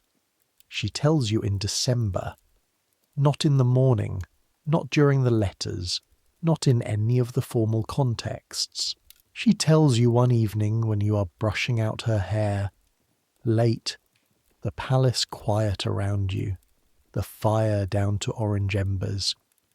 "I'll be leaving in March," she says to the mirror. You set down the brush. "Yes, madame," you say. A pause. "You'll need to arrange a position before then." She meets your eyes in the mirror. "I've written to the Duchesse de Ventadour. She has a position available, if you want it." So she knew about Celeste. Of course she knew. She knows everything that happens in this palace. You don't say, "You didn't have to do that." You don't say, "I would have found something." You don't say the sentimental thing or the proud thing. You say the true thing. "Thank you, madam," she nods, looks away from the mirror. You pick up the brush again. Gentle strokes, the powder dispersing in the candlelight with each pass. "Were you happy here?" you ask, giving back her question. She's quiet for a long time. "There were years," she says finally, "in the beginning, before I understood that I was supposed to be performing happiness rather than simply having it. In the beginning, I just had it, and I didn't know yet that was not the point." A pause. "The point here is never to simply have a thing. The point is always to have it in a way that is visible. The brush moves. The powder disperses. I was not built for visibility," she says. "I should have known that earlier." The winter passes with a specific kind of weight. You know it's ending. The position is ending. The life in these apartments, the morning ritual, the letters, the arrangement of the armoire, the careful management of every element of a woman's daily existence so that she can continue performing her role correctly. All of this is ending. You do not spend the winter being sad about this. You spend it doing the work. Every morning, the fire, the letters, the dressing, every afternoon, the presents in the right places, the reading of the room, every evening, the fire banked, the hair brushed, the candles secure. Your mistress goes about her business with a quality you've never seen in her before, which is the quality of a woman who knows what's coming and is moving toward it deliberately. The grief is still there, the tiredness is still there, but underneath them, something else, something that is not quite peace, but is its precursor, the state of a person who has looked at their future and decided to walk into it. She begins quietly to reduce her own apartment, not in the ways it has been reduced by others, by the court's incremental erasure, but deliberately herself, by choice. Things she gives away, books to specific people, a piece of jewellery to her daughter. Personal letters burned, carefully, in the fireplace on winter evenings. The apparatus of a life at court being systematically dismantled by the person who built it, in a way that is nothing like being dismantled by someone else. You help her with this. You pack things that need to be packed. You deliver things that need to be delivered. You stand witness to the burning of certain letters, the giving away of certain objects, in the same way you have stood witness to everything else over these 4 years, which is quietly and with full attention and without commentary. It is in this work that you begin to understand something you could not have understood without having been here this long. The difference between a life that is lived inside a palace and a life that is lived inside a palace correctly. Your mistress has lived here as though the palace could accommodate the full weight of her humanity, the love and the faith and the genuine feeling. The palace cannot accommodate this. The palace is not built for it. The palace is built for performance, and when you bring the full weight of what you actually are into a building that is only built for its surface, the building wins. You have been here 4 years. You have been 20 years old, and you have been watching. You will be 21 in March, 1 month after your mistress leaves. The morning comes in the 3rd week of March, which has been cold and rainy. The kind of spring that arrives technically on the calendar but refuses to arrive in the weather. The garden still winter grey. The fountain turned on but sending up water into air that is not yet warm enough to fully appreciate it. Your mistress will leave today. You have been awake since before the kitchen staff, not because you set yourself to wake at a particular time, but because your body, which has its own intelligence, which had been counting down the days in ways you haven't articulated, would not allow sleep past 2 in the morning. You lie in the dark and you listen to the palace sounds and you think about 4 years. You try to hold them in your mind at once and you cannot, they are too many and too dense, but you can hold certain images, certain mornings, certain specific qualities of light or smell. The first morning you arrived and the palace overwhelmed you entirely. The first time you made it through a full formal entertainment without making a social error. The old woman on the bench in the garden, the evening walks, the quality of your mistress's composure in the blue silk and the sapphires, which you will carry for the rest of your life as the example of what dignity looks like when it is truly tested. You get up, you dress, you go to the apartments. Marguerite is not there. The 2 remaining chamber women are there, but this morning you take the tasks that are most intimate, the ones that only you do, the ones that require the longest proximity and the most trust. The fire first, then the preparation of the dressing table, but differently this morning. Not the sapphires, not the powder for the hair, not the pins for the fontange. What is laid out this morning is different. The simple materials for a simple face. A woman preparing not to attend court but to leave it. The inner door opens. Your mistress appears. She looks different already, and she's not yet differently dressed. She looks lighter. Something has gone from her face that has been there for years, the specific tension of performing composure because there is nothing left to compose for. She is leaving. The performance is over. She sits.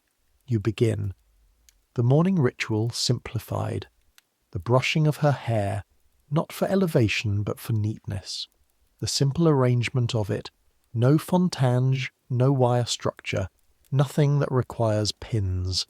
A plain dress of grey wool that she's had made for this purpose. Modest, appropriate for a woman entering a life of contemplation.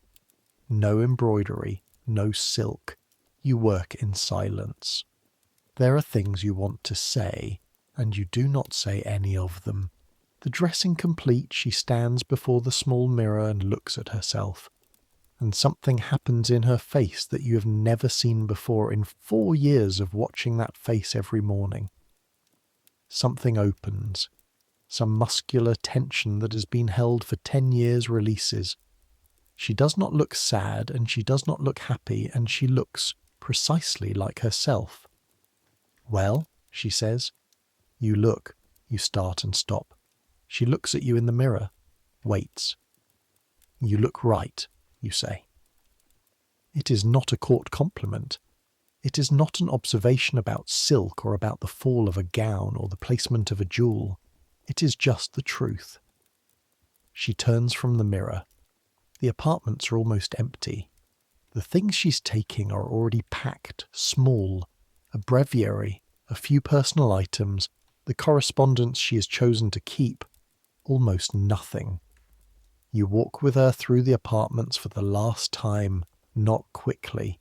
She moves through each room with a consideration that is not quite ceremony, but is something. A woman saying farewell to a space, to a decade, to a version of herself. She stops in the drawing room, the larger one that is no longer formally hers, stands in the centre of it and looks at the tall windows and the view of the garden beyond them. The water in the fountain, catching the pale March light, the geometry of the parterre, the sky above all of it, grey-blue and wide. "I used to think," she says, "that what I had here was everything." A pause. "Then I thought that what I had here was nothing, that all of it was false." She turns from the window. "Now I think it was simply a thing. It was real, and it was insufficient, which is true of most real things." She gives you a look that you will think about for years. That's not nihilism. That's just the difference between 20 and 30. You don't know what to say to this. You are 21, and you are 20 years younger in your understanding of things than she is, despite having spent 4 years at the most instructive address in France. "You'll be fine," she says. "Ventadour is a good household. The work is practical and the Duchess is competent. You'll have what you need to learn and people worth learning it from." A pause. "And you'll find in 10 years that what you've learned here will be worth exactly what everything is worth, which is to say more in retrospect than it appeared to be while it was happening." She moves toward the door. You follow, for the last time, 2 paces behind and to the right. The walk through the palace is observed, because everything at Versailles is observed. Courtiers in the corridors register the departure with the various expressions of their various calculations: regret, relief, political assessment, simple curiosity. Some perform the appropriate farewell, the bow, or the acknowledgement. Some find reasons to be looking elsewhere. Your mistress walks at her own pace, with the limp controlled, with her head at the angle that means, "I am going where I am choosing to go," which is everywhere, and which is only possible when you are walking away from rather than toward the place where you're being evaluated. At the door to the exterior where her carriage waits, she turns, she looks at you. Really looks at you, the way she looked at you that evening months ago when she said you were loyal and impractical. She takes your hand for a moment. squeezes once, brief, firm. Then she turns and walks to the carriage. You stand at the door and watch the carriage move across the courtyard. You watch it until it has passed through the great gate and turned onto the avenue beyond.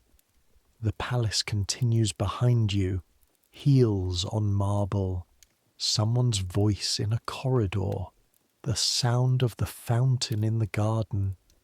You stand at the door for a long moment after the carriage is gone. Then you turn and go back inside.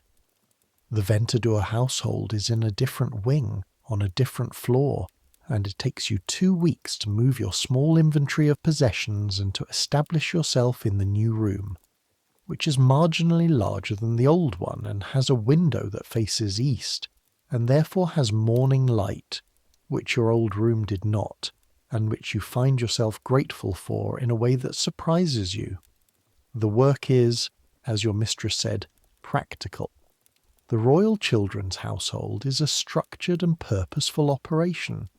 There are schedules to maintain, lessons to oversee, dozens of small tasks that must be done correctly and consistently for the benefit of children who are simultaneously ordinary children with ordinary needs and children who exist within an extraordinary structure of expectation and ceremony. You're good at this work. You are, it turns out, good at most of the work you're given to do, which is the accumulated dividend of 4 years of close attention. Celeste is efficient and direct and treats you from the first week as a competent person. This is more comfortable than it might be taken for granted. You have spent 4 years in a household where your position was defined by your mistress's position, where your competence was valued but your existence was primarily relational. Here you are, Isabelle de Maubert, who does specific work well, and this is both simpler and more solidly founded. You think about your mistress, not constantly. The work does not allow for constant thought, but in the quiet moments, in the early mornings when you are awake before the household needs you, and you sit by your eastward window watching the light arrive, you think about her. She is, you have heard, adapting to the convent with a readiness that apparently surprised everyone except you. The Carmelites are rigorous. The life is hard, the regime demanding, the cold and the silence and the physical austerity real and substantial. Your mistress is, they say, at peace. You believe this. It is the word you saw beginning to form on her face in that last morning in the grey dress in front of the mirror. Right, you said. You look right. You think about what you've learned in 4 years in that household, in that palace. Not the skills, which are considerable and transferable, but the larger things. The things that don't fit in a list of competencies. You have learned how a woman endures, not just survives, not just functions, but endures with a specific quality that makes other people able to endure around her. You have watched composure be performed under conditions that would break most people, watched it be constructed every morning from whatever materials were available, watched it hold through afternoons that required everything and evenings that offered nothing. You have learned, by proximity, what it costs and what it builds, and that the cost is always the lesser part of the equation. You have learned how power moves, not the formal power of edicts and titles, though you've seen that too, the informal power, the power that exists in proximity and preference, and the direction a room's attention moves when a particular person enters. You've learned to read this movement, to anticipate it, to position yourself correctly in relation to it without losing the thread of your own actual position, which is not the power itself, but the work. You have learned that the work is what survives. The sapphires are somewhere in a jewellery case in a convent. The velour gown has been given away. The apartments have been reassigned and refurnished and have already absorbed someone new into their spaces. But the thing you did in those apartments, the careful daily management that kept a woman functioning through years of public diminishment, that remains in you, in your hands and your judgment and your ability to be present in the way that is most useful. The palace goes on, as it always has, as it always will. New people are navigating the corridors. New calculations are being performed in the space of every bow and every seating arrangement.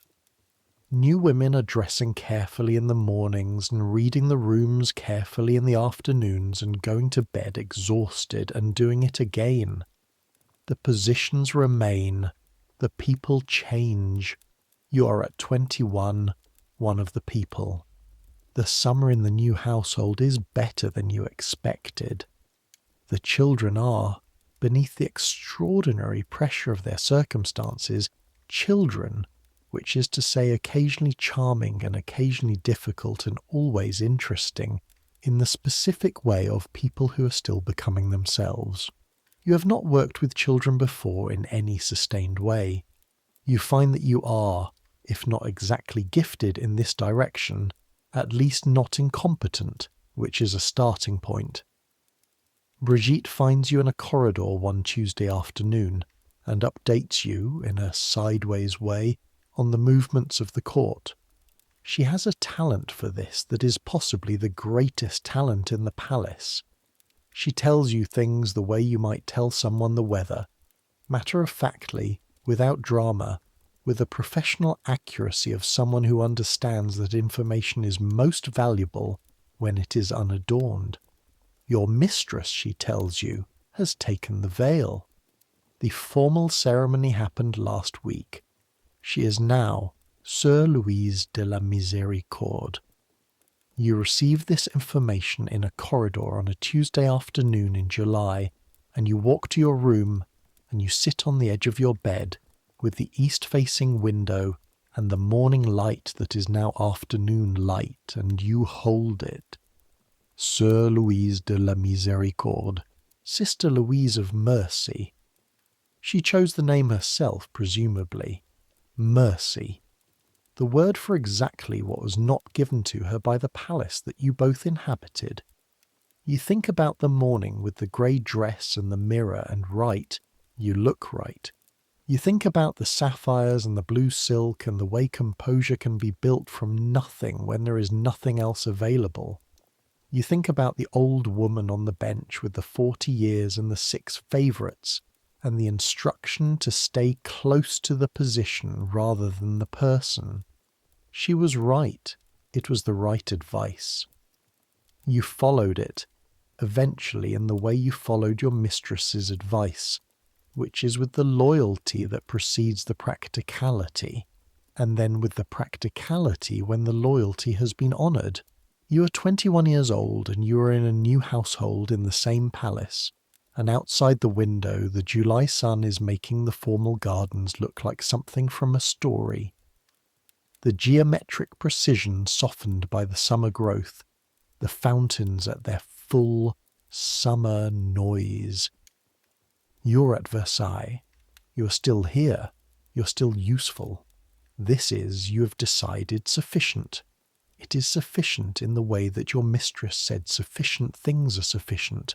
Not everything, not the full weight of what you hoped for or imagined, but real, and founded on something solid, which is the work you can do and the person you have become doing it.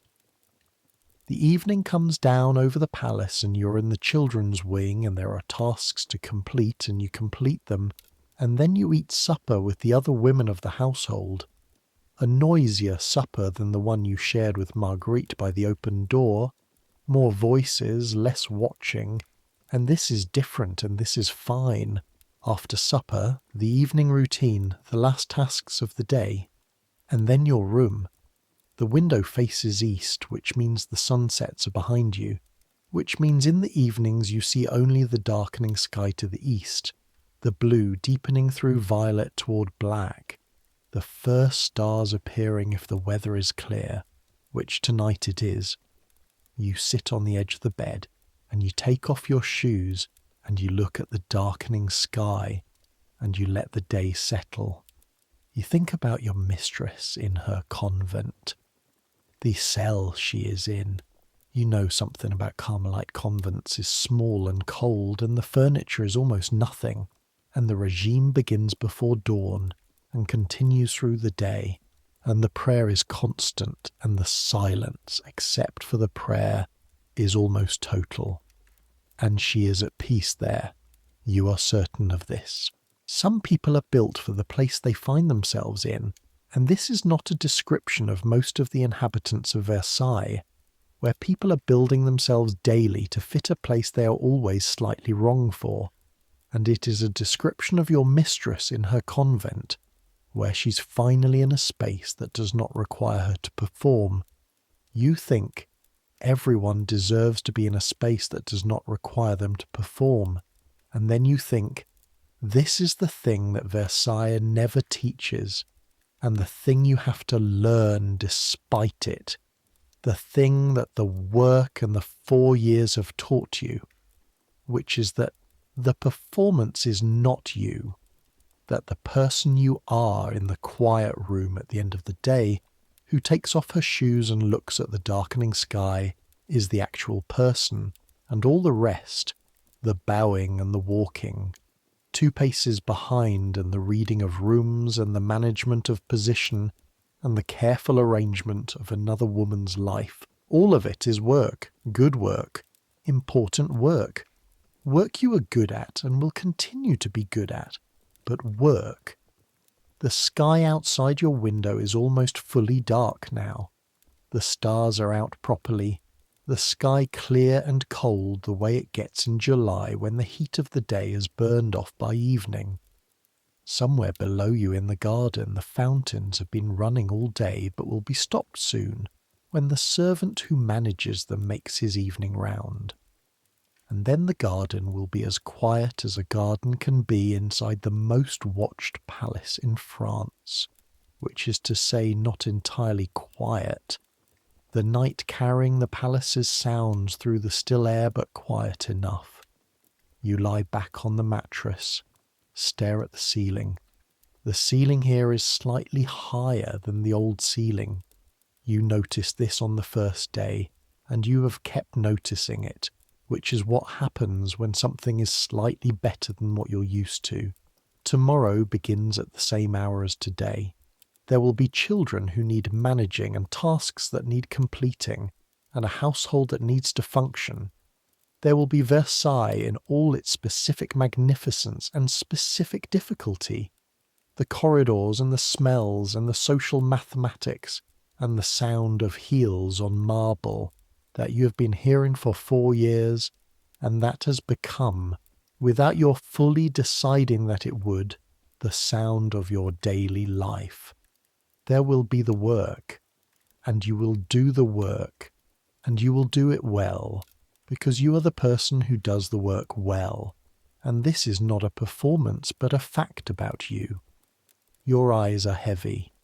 The day, which contained everything that days at Versailles always contain, which is the full variety of human experience compressed into the space of a palace and the span of several hundred years of accumulated social complexity. The day is done. Let the ceiling be what it is, which is old stone and old plaster, and the residue of candle smoke from fires that have been burning in these rooms for as long as the rooms have existed, which is longer than your lifetime, and longer than your mistress's lifetime, and longer than any individual life that has ever moved through these corridors. The palace is older than all of them, and somehow this is a comfort. The things that endure are mostly things and not people, mostly stone and river and the formal geometry of gardens. The people endure differently, in what they leave in other people, in what they show them how to do, in the quality of composure they model under pressure. Your mistress will not be remembered the way the king will be remembered. She will be a footnote, eventually, the mistress who was displaced. the woman who chose the convent, but in you, in the particular way you hold your shoulders when something difficult is happening, in the way you read a room, in the way you arrive before dawn and make sure the fire is burning before anyone else needs it. She endures with more precision than any monument. This is the kind of thing you understand at 21 if you've had the right 4 years. Let the sound of the palace settle into itself, the guards making their rounds, the distant conversation in the corridor below, the sound of the fountain being stopped for the night, the specific silence that follows when running water stops running. Let your eyes close. The history has not been kind to women like your mistress. It has not been particularly kind to women like you either, the ones who do the real work of keeping another person functional through years of difficulty. History is busy recording the king's campaigns and the architect's visions and the marriages and the treaties and the events that have names. It is not recording the quality of a bow correctly calculated in a corridor at 4 a.m. It is not recording the morning ritual and what it costs and what it builds. It is not recording the specific skill of saying the right thing, which is sometimes nothing, in exactly the right way. But the women were there, every day, every morning, every moment that required someone to be present and competent and loyal and intelligent and invisible. They were there. You were there. The ceiling above you is very still. Your body is warm and heavy, and the bed is familiar now in the way beds become familiar, shaped slightly to you, shaped to the specific weight and arrangement of the person who sleeps in it. 4 years ago, the straw mattress in your first room felt like nothing. Now this one feels like enough. Enough. The word keeps coming back.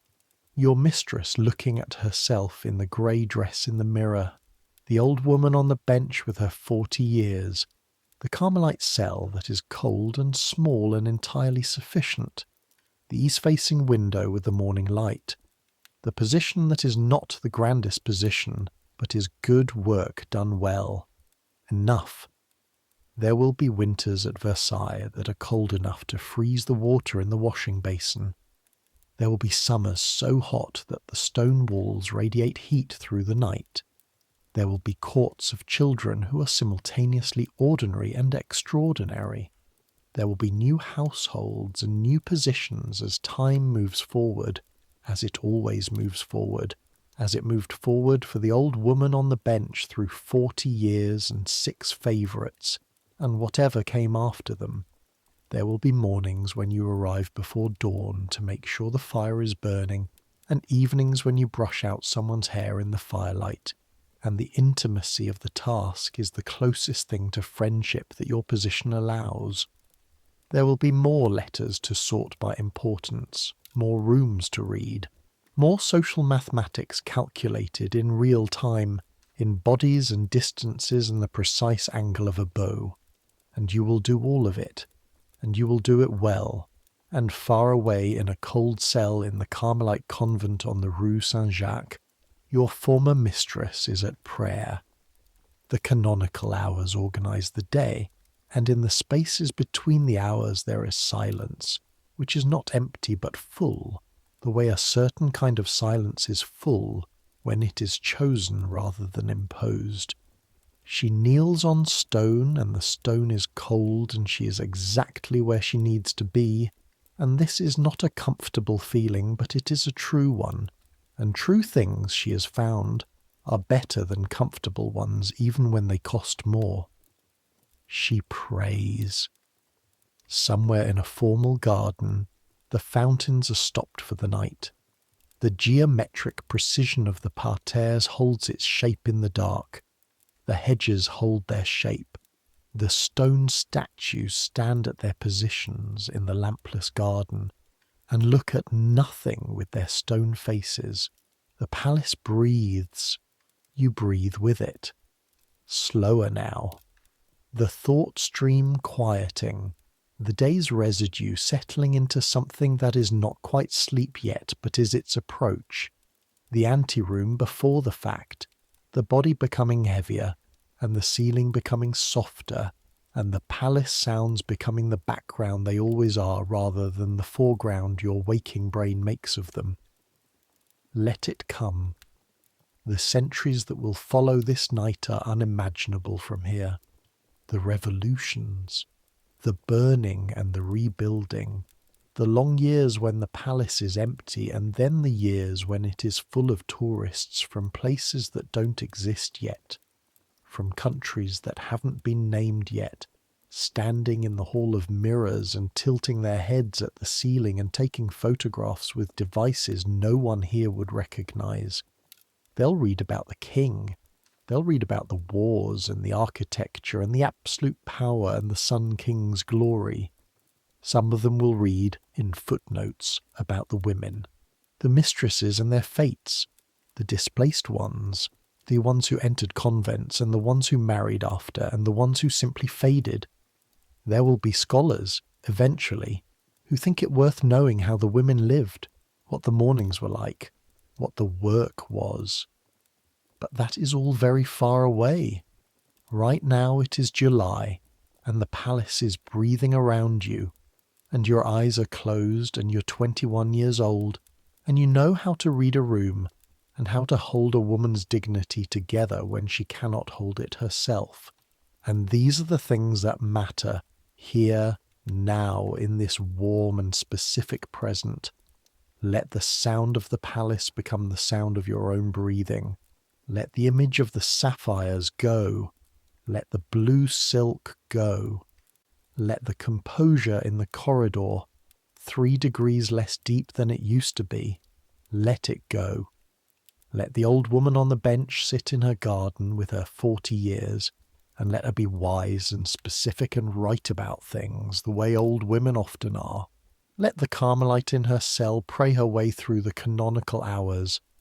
Let the king sleep in his enormous bed with his enormous power, unaware of the room above the apartments where a young woman from the Auvergne is learning, slowly and thoroughly, what it means to do good work in difficult conditions. Let all of it be what it is, real and real and real.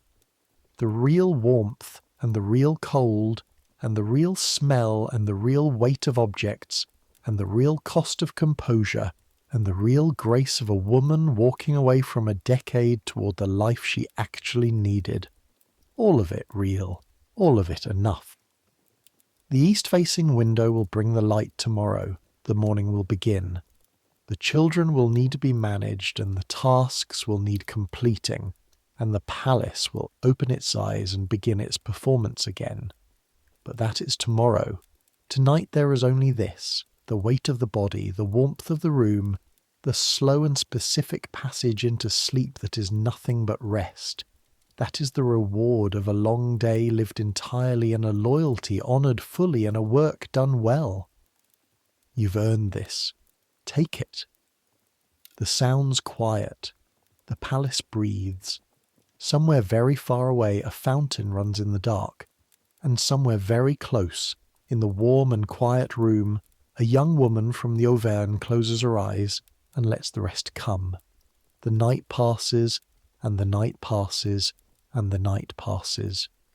That is how it works when sleep does not come cleanly, when the mind does not fully surrender the day, when the day contained too much to be simply set down the way you set down a heavy object.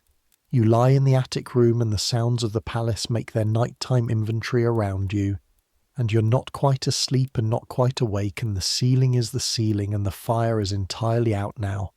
Cold, the warmth of the stone floor around the hearth, the last evidence that there was ever heat here at all. Let me go back. Let me go back to the part I moved past too quickly. There is a month I left out. The month before the grey dress and the carriage and the final morning. The month that is, in some ways, the worst one. The month that required more from your mistress than any of the preceding years, because in that month the thing was made official, and official is different from obvious. Obvious can be navigated.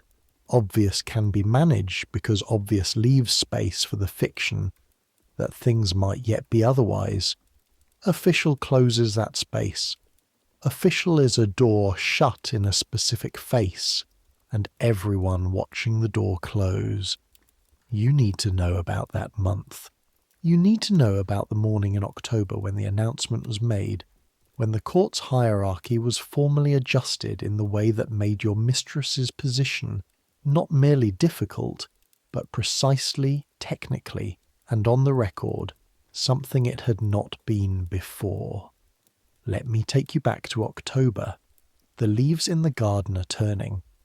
You can see them from the window of your mistress's dressing room. The formal hedges unchanging, but the larger trees beyond them going gold and ochre.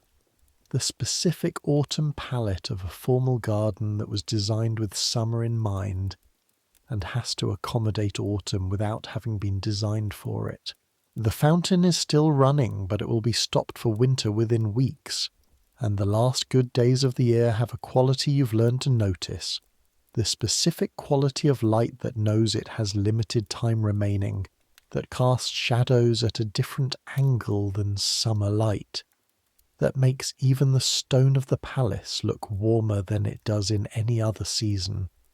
October at Versailles is the month when the hunting season is at its height, and the king is more animated than at any other time of year, which means the court moves with a different energy, the outdoor life bringing something looser and more alive to the formal proceedings, or at least creating the illusion of looseness, which at Versailles amounts to the same thing. You wake before dawn as usual, the fire, the preparation, the arrival of your mistress from the inner room. She comes in quietly, as she does now, but her face this morning has a quality to it that you clock immediately. The way you've learned to clock everything in that face over these years. She already knows something you don't. She sits. You begin with the comb. For a long time neither of you speaks. There's a change to the household arrangements, she says finally. Not to you directly. To the mirror, to the reflection. Being announced today, you say nothing. You comb. I am to be formally assigned as lady-in-waiting.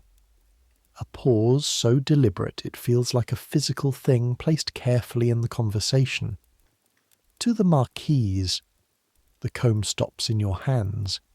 You did not know this was coming, and then almost immediately you understand that you did know, that the logic of everything that has happened over the past 2 years leads here with this terrible inevitability, that once you understand a system completely enough, you can see its conclusions before they are announced. You knew. You simply hadn't let yourself know. Lady-in-waiting to the marquise, to Madame de Montespan, to her replacement, not merely displaced, assigned. Formally placed within the new household as an attendant, a subordinate, required by the mechanics of court hierarchy and the king's specific arrangement to attend the woman who has taken her place, to bow to her, to carry her things, to stand in the correct position behind her when the room requires it, to be visibly, technically on record below. This is not new information to your mistress. She is known since at least yesterday, possibly longer. What is new is that she has said it aloud, to you, in the dressing room, in the particular private before public morning moment. That is the closest thing to honesty her position has allowed her. You resume combing. Your hands are very steady. You are proud of your hands in this moment. When? You ask. A week. She watches herself in the mirror. There will be a formal court ceremony, as these things require. Of course there will be. At Versailles, the formal ceremony is not the making official of something. It is the performance of the making official for the maximum possible audience. The thing itself happens when the king decides it. The ceremony exists to ensure that everyone witnesses it. What will you do, you ask? Accept it, she says without hesitation. You think about this. The word accept carrying different weight in this context than it does in the contexts where you normally hear it. The letter accepted, the invitation accepted, the condition accepted, with minor reservations. To accept this in the way she'll have to accept it, in public, in a formal ceremony before the assembled court of France, bowing to the woman who displaced you and taking up your position in her household, as though this were not the specific variety of humiliation that makes lesser people weep in private and rage in corridors. This requires a quality of self-possession that you're not sure you would have in her position. It will end, she says quietly. The convent will come. He's promised it will come when I've been in this position long enough to satisfy whatever his requirement is. She pauses. I believe him. You absorb this. You believe he promised you the convent as a reward for this. Not exactly that. She looks at herself directly now, not through the mirror but turning slightly toward you, which she rarely does during the morning ritual, which makes it so serious. I believe that what he needs, in some part of himself that he cannot entirely control, is to not be responsible for ruining me. That if I remain long enough, visibly enough, in the position he has assigned me, the ruining becomes something I've survived rather than something he has done. And then he can permit me to leave. This is the clearest analysis of the king's psychology you have ever heard her offer, and it is delivered in the voice of a woman who has had a great deal of time to think about it. He's not a cruel man, she says. He simply requires the world to be arranged in a way that does not make him feel like a cruel man. She turns back to the mirror. You comb. The formal ceremony is in the blue salon 7 days later. You're there, not at the centre of the room, not anywhere visible. You're along the wall with the other attendants of your household, which is still technically your mistress's household for these 7 days, which is the last 7 days of a thing before it becomes something else. You're along the wall, and the room is full and it is cold. November having arrived with decisive authority, the candles in their hundreds doing what they can against the temperature of the high-ceilinged salon, and it is not quite enough. The court assembles, 200 people in their formal dress, in the specific arrangement of rank and proximity that constitutes the court's daily theatre, at its most explicit. You know most of the faces now. 4 years of corridors, 4 years of reading rooms. You read this one as it fills. Madame de Montespan's household is already positioned. She herself stands at the part of the room that is, by this hour, already understood to be the centre, not the geometric centre, but the social centre, the point toward which the room's attention naturally orients. She's wearing red, a deep red that in candlelight turns the colour of dried blood, magnificent and slightly alarming, the deliberate choice of a woman who understands exactly what she is doing and has decided to do it with complete commitment. She is beautiful. You've been avoiding this acknowledgement for 2 years because acknowledging it felt like a betrayal, and also because it was not relevant to the work. But in this room, on this day, it is relevant. It is actually the most relevant thing in the room.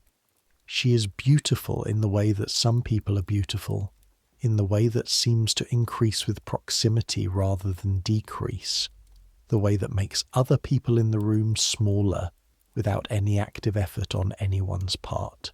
She carries herself with the absolute confidence of a woman who knows that the room has been arranged to recognize her. Her jewels are extraordinary. The red dress is extraordinary. She is, in the vocabulary of Versailles, where everything is performance, a perfect performance. Your mistress enters from the opposite door. She's wearing deep blue, the blue that is almost dark enough to be black, and the sapphires, always the sapphires, and her hair correctly dressed and her posture correct and the limp controlled. She enters with a quality of movement that you've been watching for 4 years, the quality of a woman going somewhere rather than away from something, and for the moment of her entering the room, she is entirely herself. The room's attention registers her. The calculation happens in 200 faces simultaneously. The calculation? Who is this woman? What position does she hold relative to what this ceremony will formally establish? What is the appropriate degree of acknowledgement, and what does it cost to pay or withhold it? You watch this calculation happening, and you watch your mistress receiving it, absorbing it, returning nothing that can be used against her. She moves to her assigned position. Her assigned position is behind Madame de Montespan and to the left. This is the position of an attendant. You watch her take it. She takes it with the same completeness of composure that she has brought to every public moment for the past 2 years, and it cost her everything it costs, and she pays every bit of the cost, and you watch this happen from along the wall, and your face, you are told, reveals nothing, which is a quality you inherited from the woman you have spent 4 years watching. The ceremony proceeds. A court official, in the droning voice of someone reading from a document that was written by people considerably more powerful than himself, announces the new formal arrangement of the household. The words are formulaic, bureaucratic, the language of administration doing its administrative work with no acknowledgement of the human weight of what it is doing. These are merely positions, merely titles, merely the formal organisation of who serves whom in what capacity, as though this has no meaning beyond the organisational, as though 200 people did not come to this room specifically to watch one particular woman formally subordinated to the woman who took her place. Madame de Montespan receives the announcement with the gracious expression of someone accepting an obvious arrangement. She turns, and your mistress performs the acknowledgement that the new arrangement requires, the bow that is the bow of an attendant to the person she attends, technically correct in every particular. Your mistress's face, in this bow, contains nothing. This is the greatest performance you have ever seen. This is what composure costs when the bill is very large, and there is no option but to pay it. You stand along the wall and you watch it, and something in your chest does something that isn't quite pain, but is its first cousin, the feeling of watching someone endure something that should not have to be endured, for no reason except that the arrangement of the world required it. The ceremony continues. Other announcements, other adjustments. The court performing its daily maintenance of its own hierarchy. But the room's focus is on that moment, on the bow, and everyone in the room who has navigated any part of the terrain of power and its withdrawal understands exactly what they have just watched.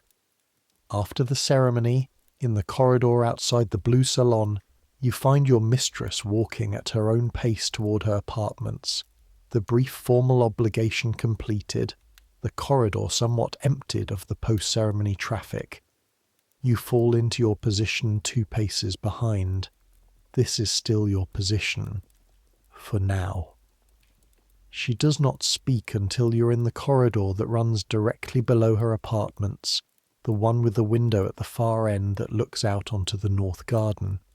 She was very kind, your mistress says. You wait. Madame de Montespan. Afterward, she spoke to me privately for a moment, quite quietly. and she was very kind. You don't know what to do with this information. Is that worse? You ask. A small pause. Yes, she says, considerably. You walk the rest of the way in silence. The months that follow the ceremony are the months you moved past too quickly before. Let me fill them in. They are the months of the formal position, which means the months of your mistress attending to Madame de Montespan's household in the capacity the ceremony established. It means mornings where your mistress must present herself in the marquise's apartments, where she stands in the correct positions, where she performs the attendant's role with the precision and the correctness that are the only forms of dignity available to her. You attend your mistress in the preparation for these mornings. You dress her, and you're aware with every decision about her dress that you're dressing a woman for a specific kind of exposure, not the triumphant exposure of a favourite attending a great event, but the exposure of a woman in a difficult position who must manage the optics of that position every single day and cannot afford a single day of visible disintegration. She does not disintegrate. This is the thing you will remember most clearly about these months. She does not disintegrate. There are evenings when the work is very hard in ways that are visible only to you, when the composure requires reconstruction at the end of the day, when she comes back to her apartments with something in her shoulders that says she has been holding herself together with a specific effort for several hours, and is now in the private space where she doesn't have to. These evenings, you're careful and specific, and you do not offer comfort she hasn't asked for, and you do not ask questions. You bank the fire and you prepare the things that need preparing, and you are present, which is the thing that is actually wanted. There are also, very occasionally, evenings when she comes back with something else. Not exactly lightness, but a looser quality, a slightly less braced quality, as though the day, despite its demands, produced something unexpected. You ask her once carefully what happened, and she says, "The Marquise is genuinely funny. She has a wit that is extraordinary and she uses it, and today she said something about the Duke of something that made me laugh, and I was surprised to find that I could still laugh, and it was genuine, and that was confusing." You think about this, about the specific difficulty of finding a person genuinely funny when that person occupies a position in your life that is the cause of considerable suffering, about what it means to laugh genuinely in the company of someone who has displaced you, about whether this is a small mercy or a small additional cruelty, or simply a detail of the world being complicated and people being full rather than simple. You don't have a resolution. You suspect there isn't one. What you have instead is the daily work. In these months, you also navigate your own position with more active deliberateness than before. The conversation with Celeste in the gardens has stayed with you. The old woman on the bench with her 40 years has stayed with you. The advice to stay close to the position rather than the person has lodged in you somewhere between your professional judgment and your conscience, and neither of them is entirely satisfied with it. You attend certain events that are not required of you but are useful to attend.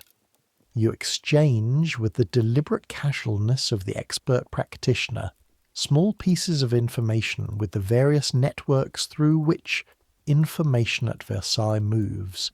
You are visible, slightly more visible than before, in the corridors and rooms that adjoin the Ventadour household, which is the household you have identified as your most likely next position. You do this without abandoning your current work. Every morning still. The fire, the dressing, the letters, the presents. Your mistress knows. Of course she knows. She is the most perceptive person in this palace, which is a palace full of perceptive people, and she has spent 10 years watching exactly what you're doing right now. which is a younger person preparing carefully for a future that does not include the current household. She says nothing about it. This too is part of her grace. One afternoon in December, when the palace is at its cold, grey winter worst, and the smell of the corridors is intensified by the closed windows and the fires burning in every room, when the light through the windows is the pale, insufficient light of a short winter day, you're on your way from your mistress's apartments to deliver a letter to the household of the Duchesse de Montpensier, which has become a somewhat more complicated errand than it used to be given the season and the social adjustments of recent months, and you make a wrong turn. Or rather, you take a right turn instead of your usual left at a particular junction, not by accident, but by a small deliberate decision to take the slightly longer route, because the usual route today will take you past a section of corridor you have been avoiding. The longer route takes you through a wing you pass through less often, a wing occupied primarily by apartments of the kind assigned to people of significant rank and fluctuating closeness to the king's favour. There are people who have been in these apartments for years and people who have recently moved in. There are apartments that have been empty and have been recently furnished. The palace is always making these adjustments, always rearranging its population, always performing its endless hierarchical maintenance. It is in this wing that you nearly walk into Madame de Montespan, not her household, not her pages or her attendants, her. She is coming out of a door at the end of a corridor as you're walking down it, accompanied by a single woman you don't know well. And for a moment there are only the three of you in this section of corridor, and the distance between you is not great, and you have a second to decide how to manage the next several seconds. You perform the correct bow, technically correct, appropriate for the rank differential, executed without hesitation. She acknowledges it. In the way that a great lady acknowledges a bow from a servant she does not specifically know, which is to say with a general nod of awareness rather than directed acknowledgement. This is correct. This is how it should work. But then she pauses, just slightly, a fraction of a second, her eyes finding you in the corridor rather than moving past you. "You're La Valliere's woman," she says, not harshly, conversationally in the way of someone identifying a known piece of information. "Yes, madame," keeping your eyes at the correct level, not floor, not direct gaze, the exact middle space of appropriate deference. She studies you for a moment in a way that is brief enough to be innocuous and direct enough to be completely precise. She speaks well of you, she says. This is unexpected. You absorb it without allowing the absorption to show in your face. "Madame is kind," you say. Another moment of that precise brief study. Then she moves on, her silk deep crimson today, moving with her, the rustle of it filling the corridor briefly and then receding as she rounds the next corner, leaving you standing with the letter in your hand and the specific feeling of having been assessed by someone very good at assessing people. She speaks well of you. Your mistress, in her formal capacity as Madame de Montespan's lady-in-waiting, has spoken of you to the woman she is attending, and she has said something positive, and Madame de Montespan has filed this information and used it, here, in this corridor, for purposes you cannot entirely determine. You stand in the corridor for 3 seconds longer than strictly necessary. Then you continue to the Montpensier household to deliver your letter. You do not tell your mistress about this encounter. You hold it, instead, in the part of your mind where you hold the things you are still working out what to do with. January is the coldest month. Versailles as in January is a thing that the palace's designers did not fully account for. The marble floors conduct the cold upward through the soles of your feet, no matter how thick your stockings. The tall windows are technically sealed, but the cold comes through them anyway, finding the infinitesimal gaps between frame and stone, the cold of outside being more determined than the seals that are supposed to exclude it. The fires in the main rooms burn through wood at a rate that must keep an entire enterprise of woodcutters continuously employed. In the servants' spaces and the secondary rooms the fires are less ambitious and the cold more present. The washing water freezes overnight, not sometimes. Every night that January, the water in the basin in your room has a thin skin of ice on it in the morning that you break with your fist. The specific sensation of the ice giving way under your knuckles, sharp and then numbing, the cold water beneath conducting itself through your palms as you splash your face.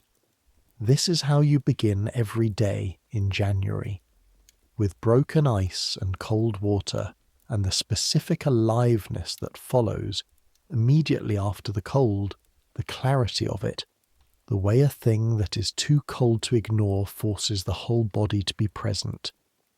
Your mistress, whose apartments are better fires and better insulated, does not deal with broken ice. But she deals with the cold in other ways, the ways the cold deals with her. Her joints trouble her in winter, the old injury in the leg that the limp comes from feeling itself more in the cold, requiring more effort to conceal. Her hands in January have a stiffness that makes the letters harder to write, and you see her occasionally pausing in the middle of a sentence to close and open her fist against the palm of the other hand, working the warmth back in. You take to heating a small stone near the fire before she begins the letters, wrapped in cloth, set at the right distance from her hand on the desk so that she can put her fingers against it between sentences. You do not make a thing of this. It is there. She uses it. Neither of you acknowledges it. The palace in January has a particular quality that the palace in other months lacks, which is the quality of survival being very slightly more effortful than usual.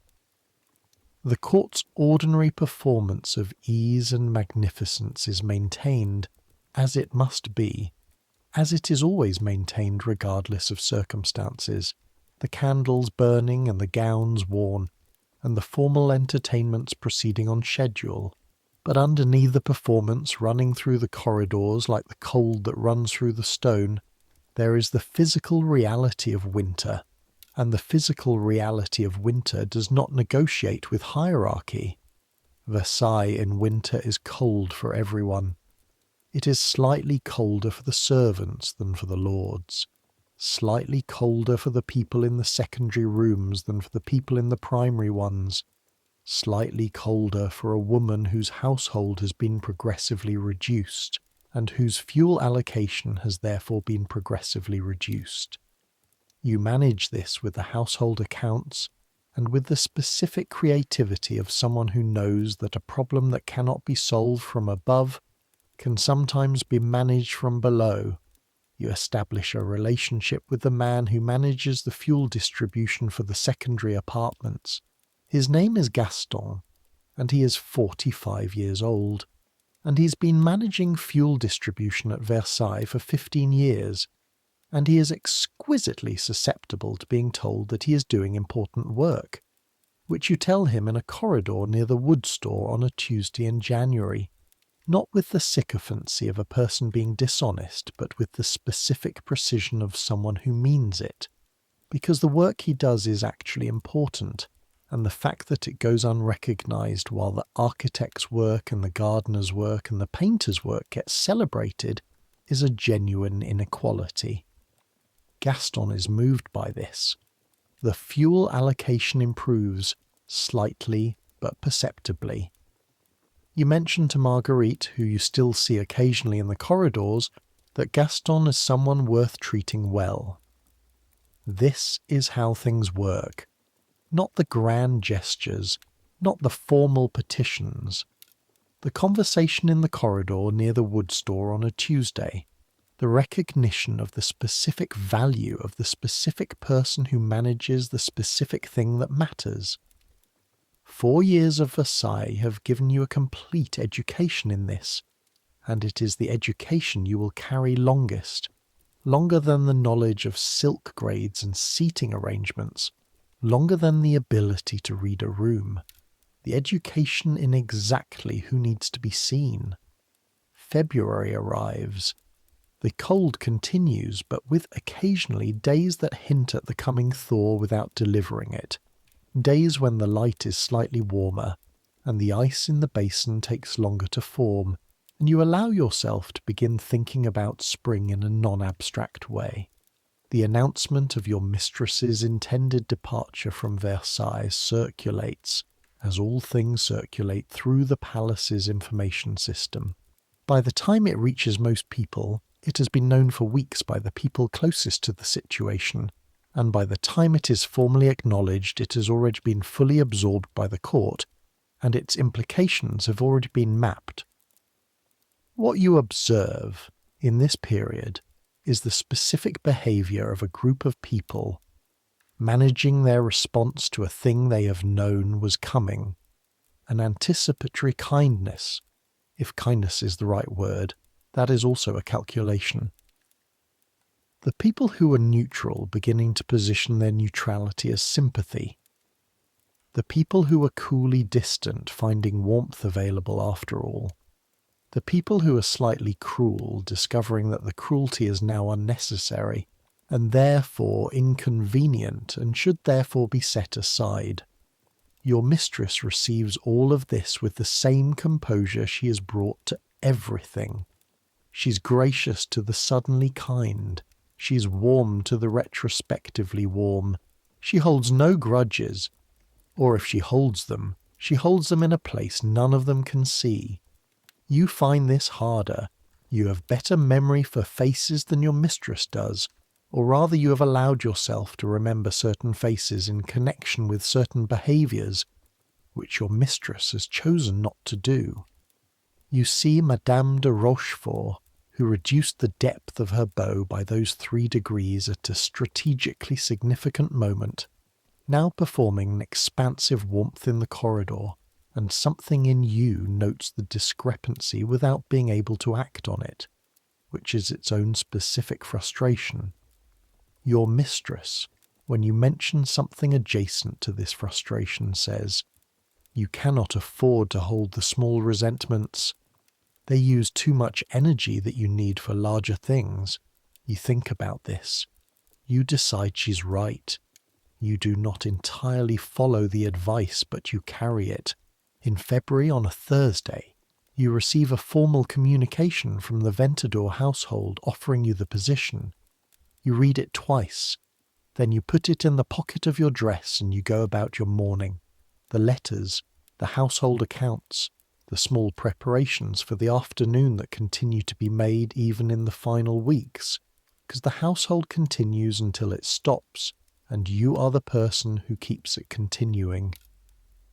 In the evening, when the day's work is done and the fire is banked and your mistress is reading in a chair, you tell her.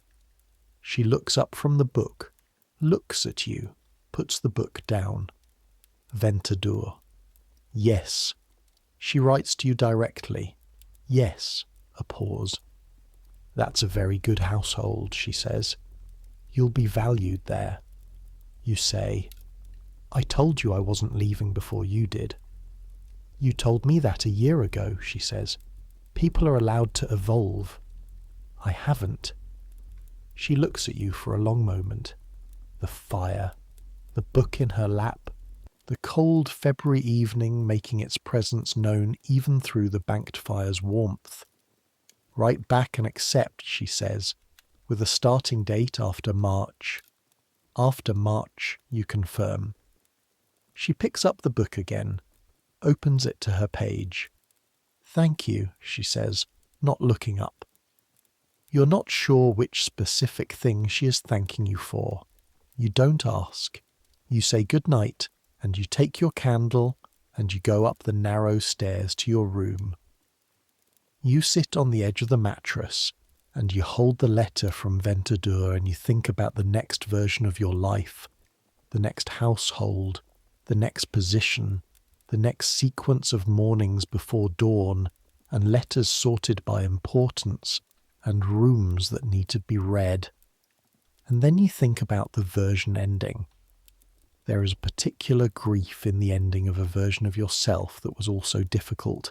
Not the grief of losing something simply good, but the grief of losing something that was complicated, that was hard and also formative, that cost you things and gave you things in approximately equal measure.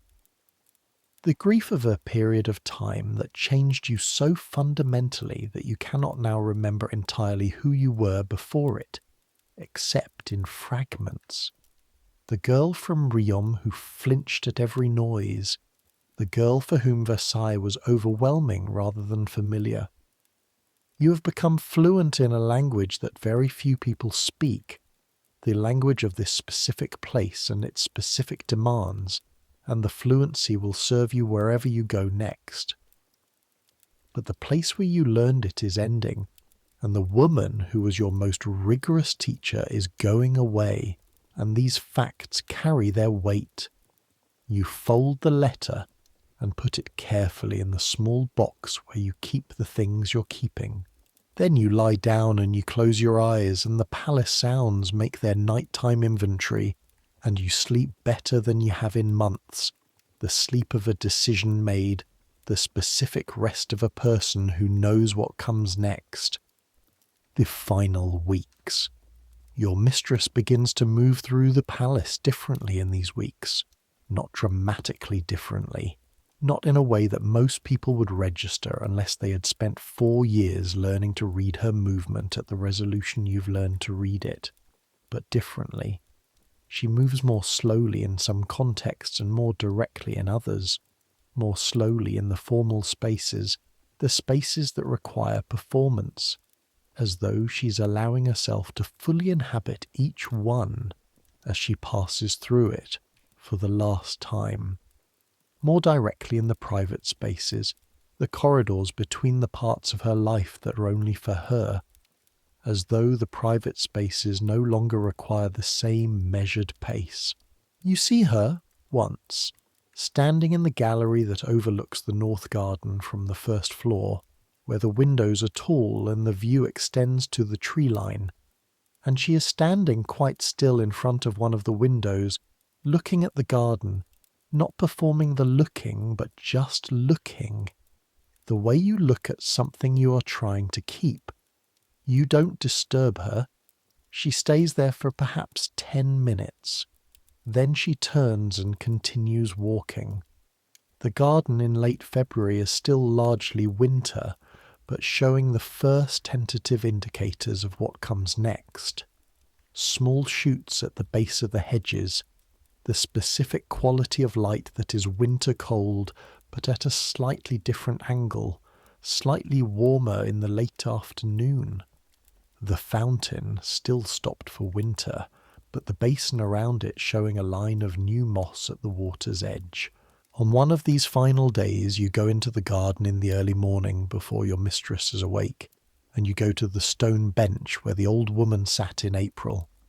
The bench is cold, and the garden is grey cold, and the fountain is silent, and there is no one else here. You sit on the bench and you look at the palace, the way she looked at it. 40 years, she said. 6 favourites. You've been here 4. You've seen one. You wonder where she is now, whether she is still at Versailles, whether she's still sitting on this bench in the early morning watching the facade of this building that has been here longer than everyone it contains, whether she ever thinks about the girl she spoke to on an April morning, briefly, practically, in the way of someone dispensing advice that was accumulated at considerable personal cost.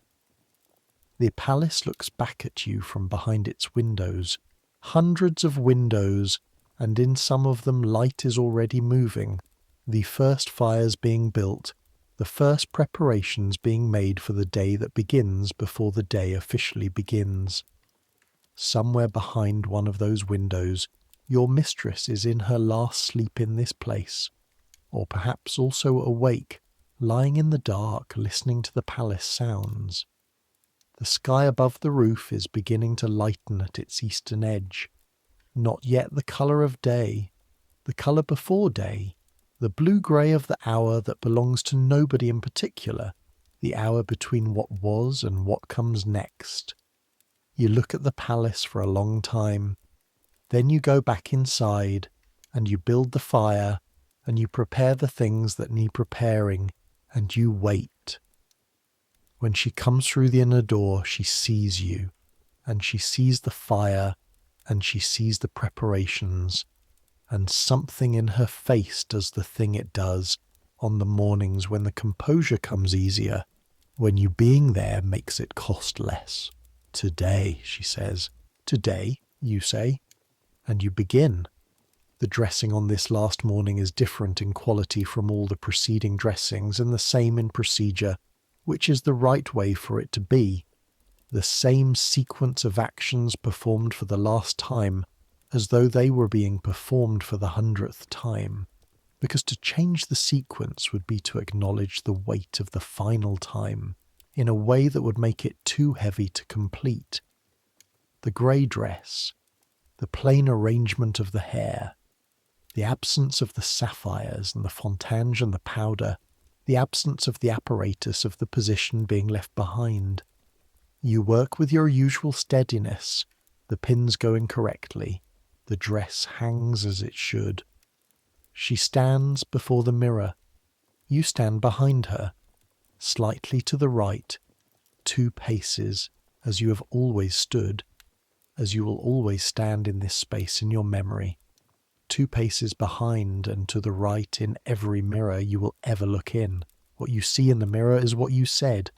A woman who looks right, not magnificent, not dressed for triumph, not armoured for exposure, just herself. The face that has been under the composure every morning, the face that the composure was built to protect, visible now because there is nothing left to protect it from. You reach up and you make one small adjustment to the hair, a single pin repositioned. Not because it needed repositioning, but because your hands wanted to do one more thing, wanted the last act of this 4-year sequence of acts to be something small and specific and yours. She lets you. Then she says, right. You look right. She says it to herself, in the mirror. The same words, returned. You stand together for one more moment. The fire, the candles, the cold outside the windows. Versailles doing its morning preparations around you, unaware of or indifferent to the fact that a particular ending is occurring in this particular room. Then she turns from the mirror. She walks to the inner door and opens it and goes through it, and you hear her moving in the outer rooms, and then the sound of the outer door, and then nothing. You stand in the dressing room. You stand there for 3 minutes. 4. Not frozen, not overwhelmed, just standing, because the room is asking you to stand in it for a moment, and you owe the room that much. 4 years in these rooms, 4 years of early mornings and late evenings and everything in between. Then you pick up your things, the small things you need for the morning, and you go out. In the corridor you fall into your 2 paces behind position without thinking, out of the 4-year habit of your body. And then you are walking alone in a corridor, and there is no one ahead of you, and the position has no meaning. And this is the first moment that it is genuinely practically finished. You adjust your pace. Walk forward on your own terms. The corridor is the same corridor it always was. Later, after the carriage has gone, after the courtyard is empty, after you have stood at the door and watched until there is nothing more to watch, you go to the apartments that were your mistress's apartments for the last time. They are already being assessed. A man from the household management is in the drawing room with a ledger, making notes about what is there, what will be redistributed, what the room will become and for whom. The furniture that was your mistress's is being catalogued. The armoire is empty. She took very little. What she took, you packed. What she left with intention. These small pieces of furniture that were assigned to the apartment rather than personally owned. The view from the window, which cannot be taken anywhere. The specific light that fell through the east-facing window in the early mornings, which you will look for in every east-facing window you ever stand in front of. You go to the window and you look at the garden one last time. The parterre, the geometry, the fountain that is still not running for winter, the tree line beyond, the sky above it all, pale and vast and exactly the same sky it always was. Then you turn and leave the room to the man with the ledger. Your new room is in the Ventadour wing, as you knew it would be, the room that is marginally larger than the last one, and has the east-facing window that catches the morning light. You carry your small inventory of possessions in 3 trips, and you arrange them in the room with the efficiency of someone who has done this before and knows exactly how much space things require. The box with the letter from your mistress on top of everything. Not the letter that was burned in the fire, a different one. A letter written in the last week of February, in the handwriting you know, as well as you know anything, addressed to you by name, and in it something that you will read many times in the years ahead, not for the information it contains, which you already know, but for the quality of the person it reveals, the woman underneath the composure, the woman who picked the word mercy for her name. The letter says this, in part, and you have permission to keep what matters. She writes that you are the best kind of loyal, which is the kind that persists after loyalty has become impractical, and this is rare enough to be worth naming. She writes that you will be excellent at the work ahead, and that the work ahead will be excellent for you, that the Ventadour household will give you things this household could not. She writes, and this is the part you will return to most, that in 10 years you will know things you cannot yet imagine knowing, that the palace will have taught you something by then, that it has not yet finished teaching, and that the teaching, when it is complete, will be worth the cost of the full curriculum. She writes, do not let the city grind that out of you. Except she doesn't write city. She writes court. You read the letter once more. Then you fold it back into its fold and put it in the box. The east-facing window shows you the darkening sky, the evening arriving over Versailles with its usual authority, the stars beginning to appear as the blue deepens toward black. Tomorrow is the Ventadour household's morning routine, a new routine you don't yet know, the new sequence of tasks and the new faces and the new geography of your position in a space that is not yet mapped in your body the way the last space was. This is also fine. Everything has to be mapped once, and the mapping is the work, and you are good at the work. You sit on the edge of the bed with your shoes in your hands and you look at the sky. The palace around you is proceeding with its evening. The formal entertainments are beginning somewhere in the state apartments. Music, probably. The king at the centre of his court, the court orbiting him like a very elaborate solar system, everything arranged to demonstrate the primacy of the sun at its centre. Somewhere on the Rue Saint-Jacques, in a cold stone cell, a woman is at vespers, her voice joining the other voices in the canonical hour, the sound of it carrying up into the cold air above Paris and dispersing. You think about what 4 years leave in a person. Not the skills, though those are real. Not the knowledge, though that is real too. Something more structural than either of those, something that has rearranged the interior architecture in ways you can't fully inventory, but can feel when you move through the world. The feeling of a person who has been somewhere difficult, and come out with something from it rather than simply surviving it.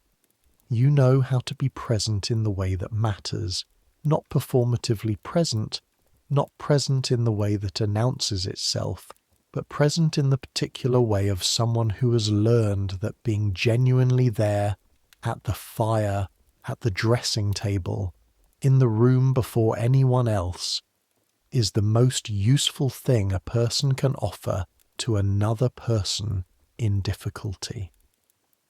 You know how to read what is happening beneath what is being performed. The 3 degrees of a bow, the quality of a pause before a name, the specific posture of a woman holding herself together, and the specific posture of a woman who is already held. You know that the work is the thing, not the position, not the proximity to power, not the view from the higher windows, the daily work of being competent and present and loyal in the way that earns the word in its most honest form. This is what endures when the position changes and the apartments are reassigned and the carriage has gone through the gate. This is what you are. The shoes go on the floor beside the bed. The blanket settles over you. The east-facing window holds the last of the evening sky, the blue going to indigo, the stars properly out now. Let the palace do what palaces do at night, which is continue. Let the guards walk their rounds and the fires be banked by the servants, and the entertainments end and the last candles be extinguished, and the enormous building settle into its nighttime self.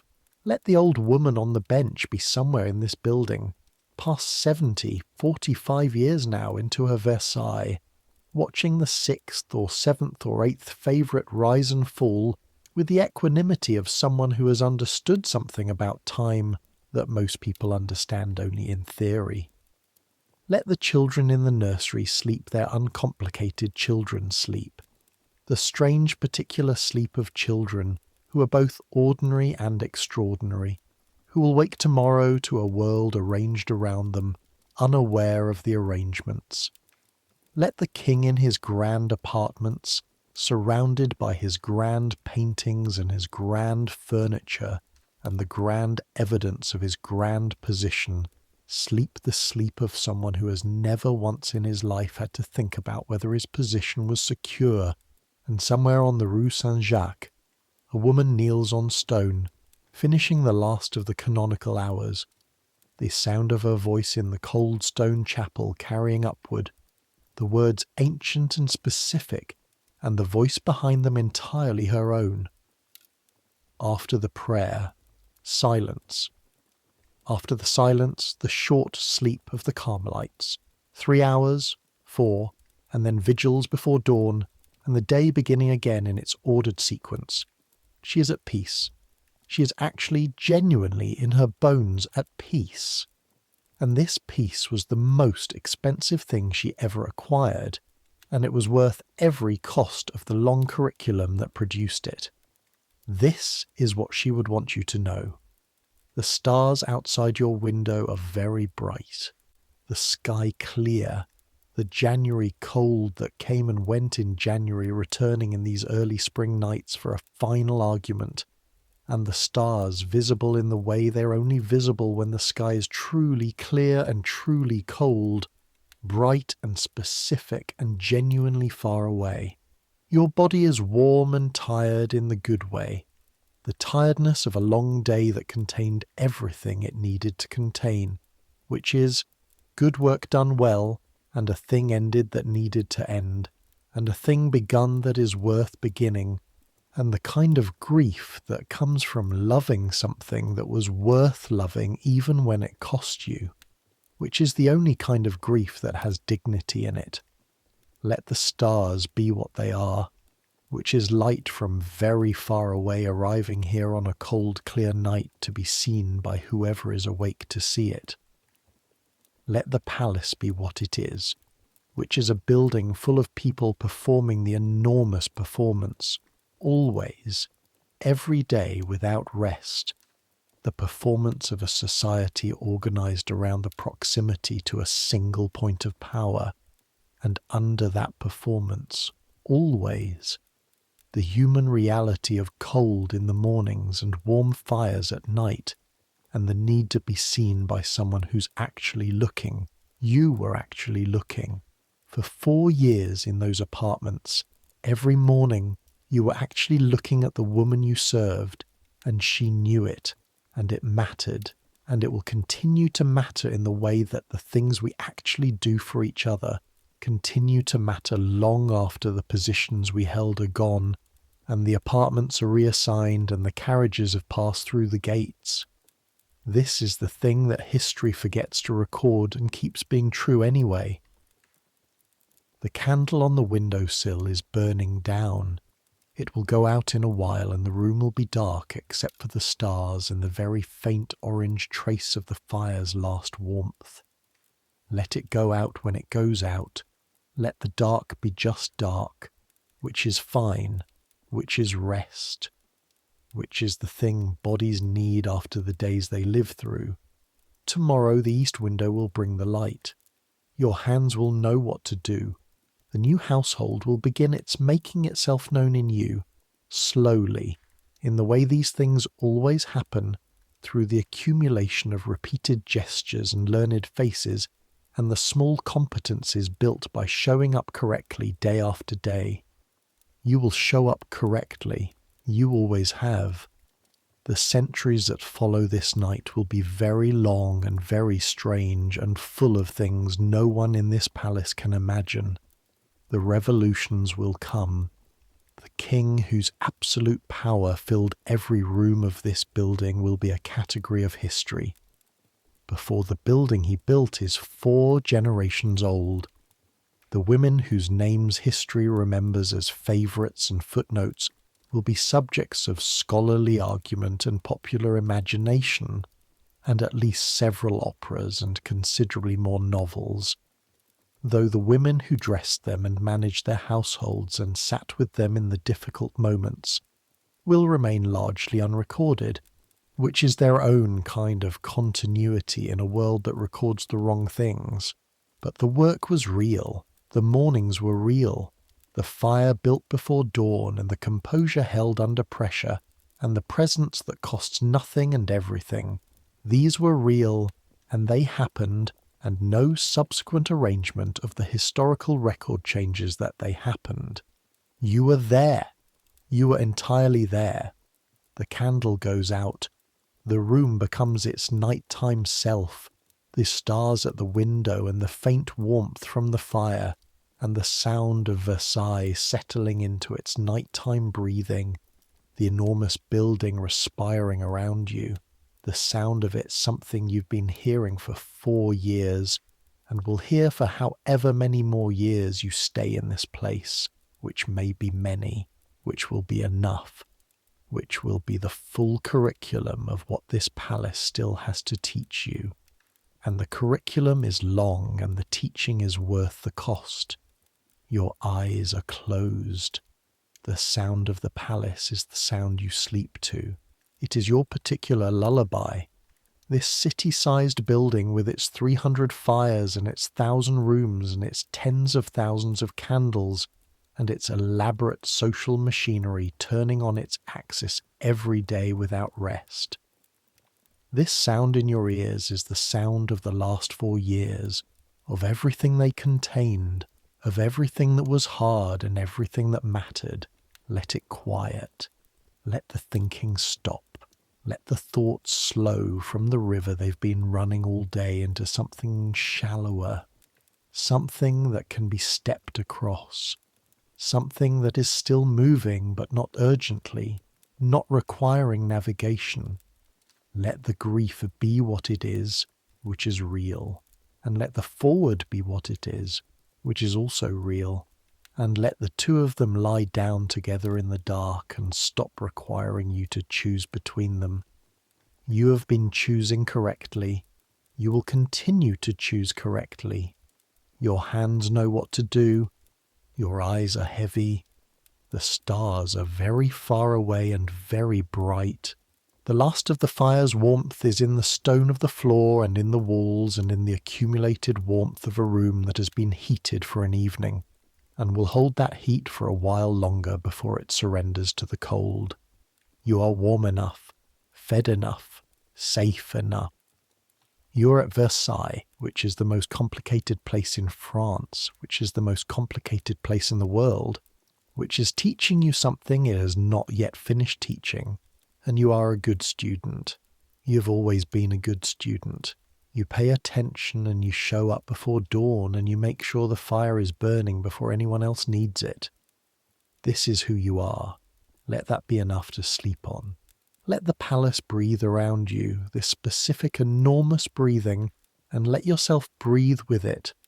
The slow synchronizing of a body with its place, the way you stop hearing the sounds when you belong to them, when they are no longer information but simply air, simply the texture of the world you live in, the stars outside your window, the cold clear sky, the building around you, older than you, older than your mistress, older than the king, older than the idea of France as it currently understands itself, the building simply continuing, simply being, the way buildings are and people are not, the way stone persists through everything and everyone.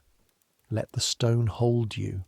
Let the east window promise its light. Let the morning be hours away. Let sleep be very close now, closer than anything else. The closest thing in the room, the warmth under the blanket and the weight of the body, and the heavy familiar drift of consciousness unhooking from the day, from the carriage and the corridor, and the old woman on the bench and the 3 degrees of a bow, and the composure under pressure, and the grey dress and the word right. You look right. It all quiets. It all becomes the single continuous sound of Versailles at night, which is the sound of a great deal of life living itself, which is the sound of everything continuing, which is the sound that has been here longer than you and will be hereafter, which is the sound you are part of tonight, in this room, in this particular moment of your particular life. You are here, you are part of it, and now you rest. Good night.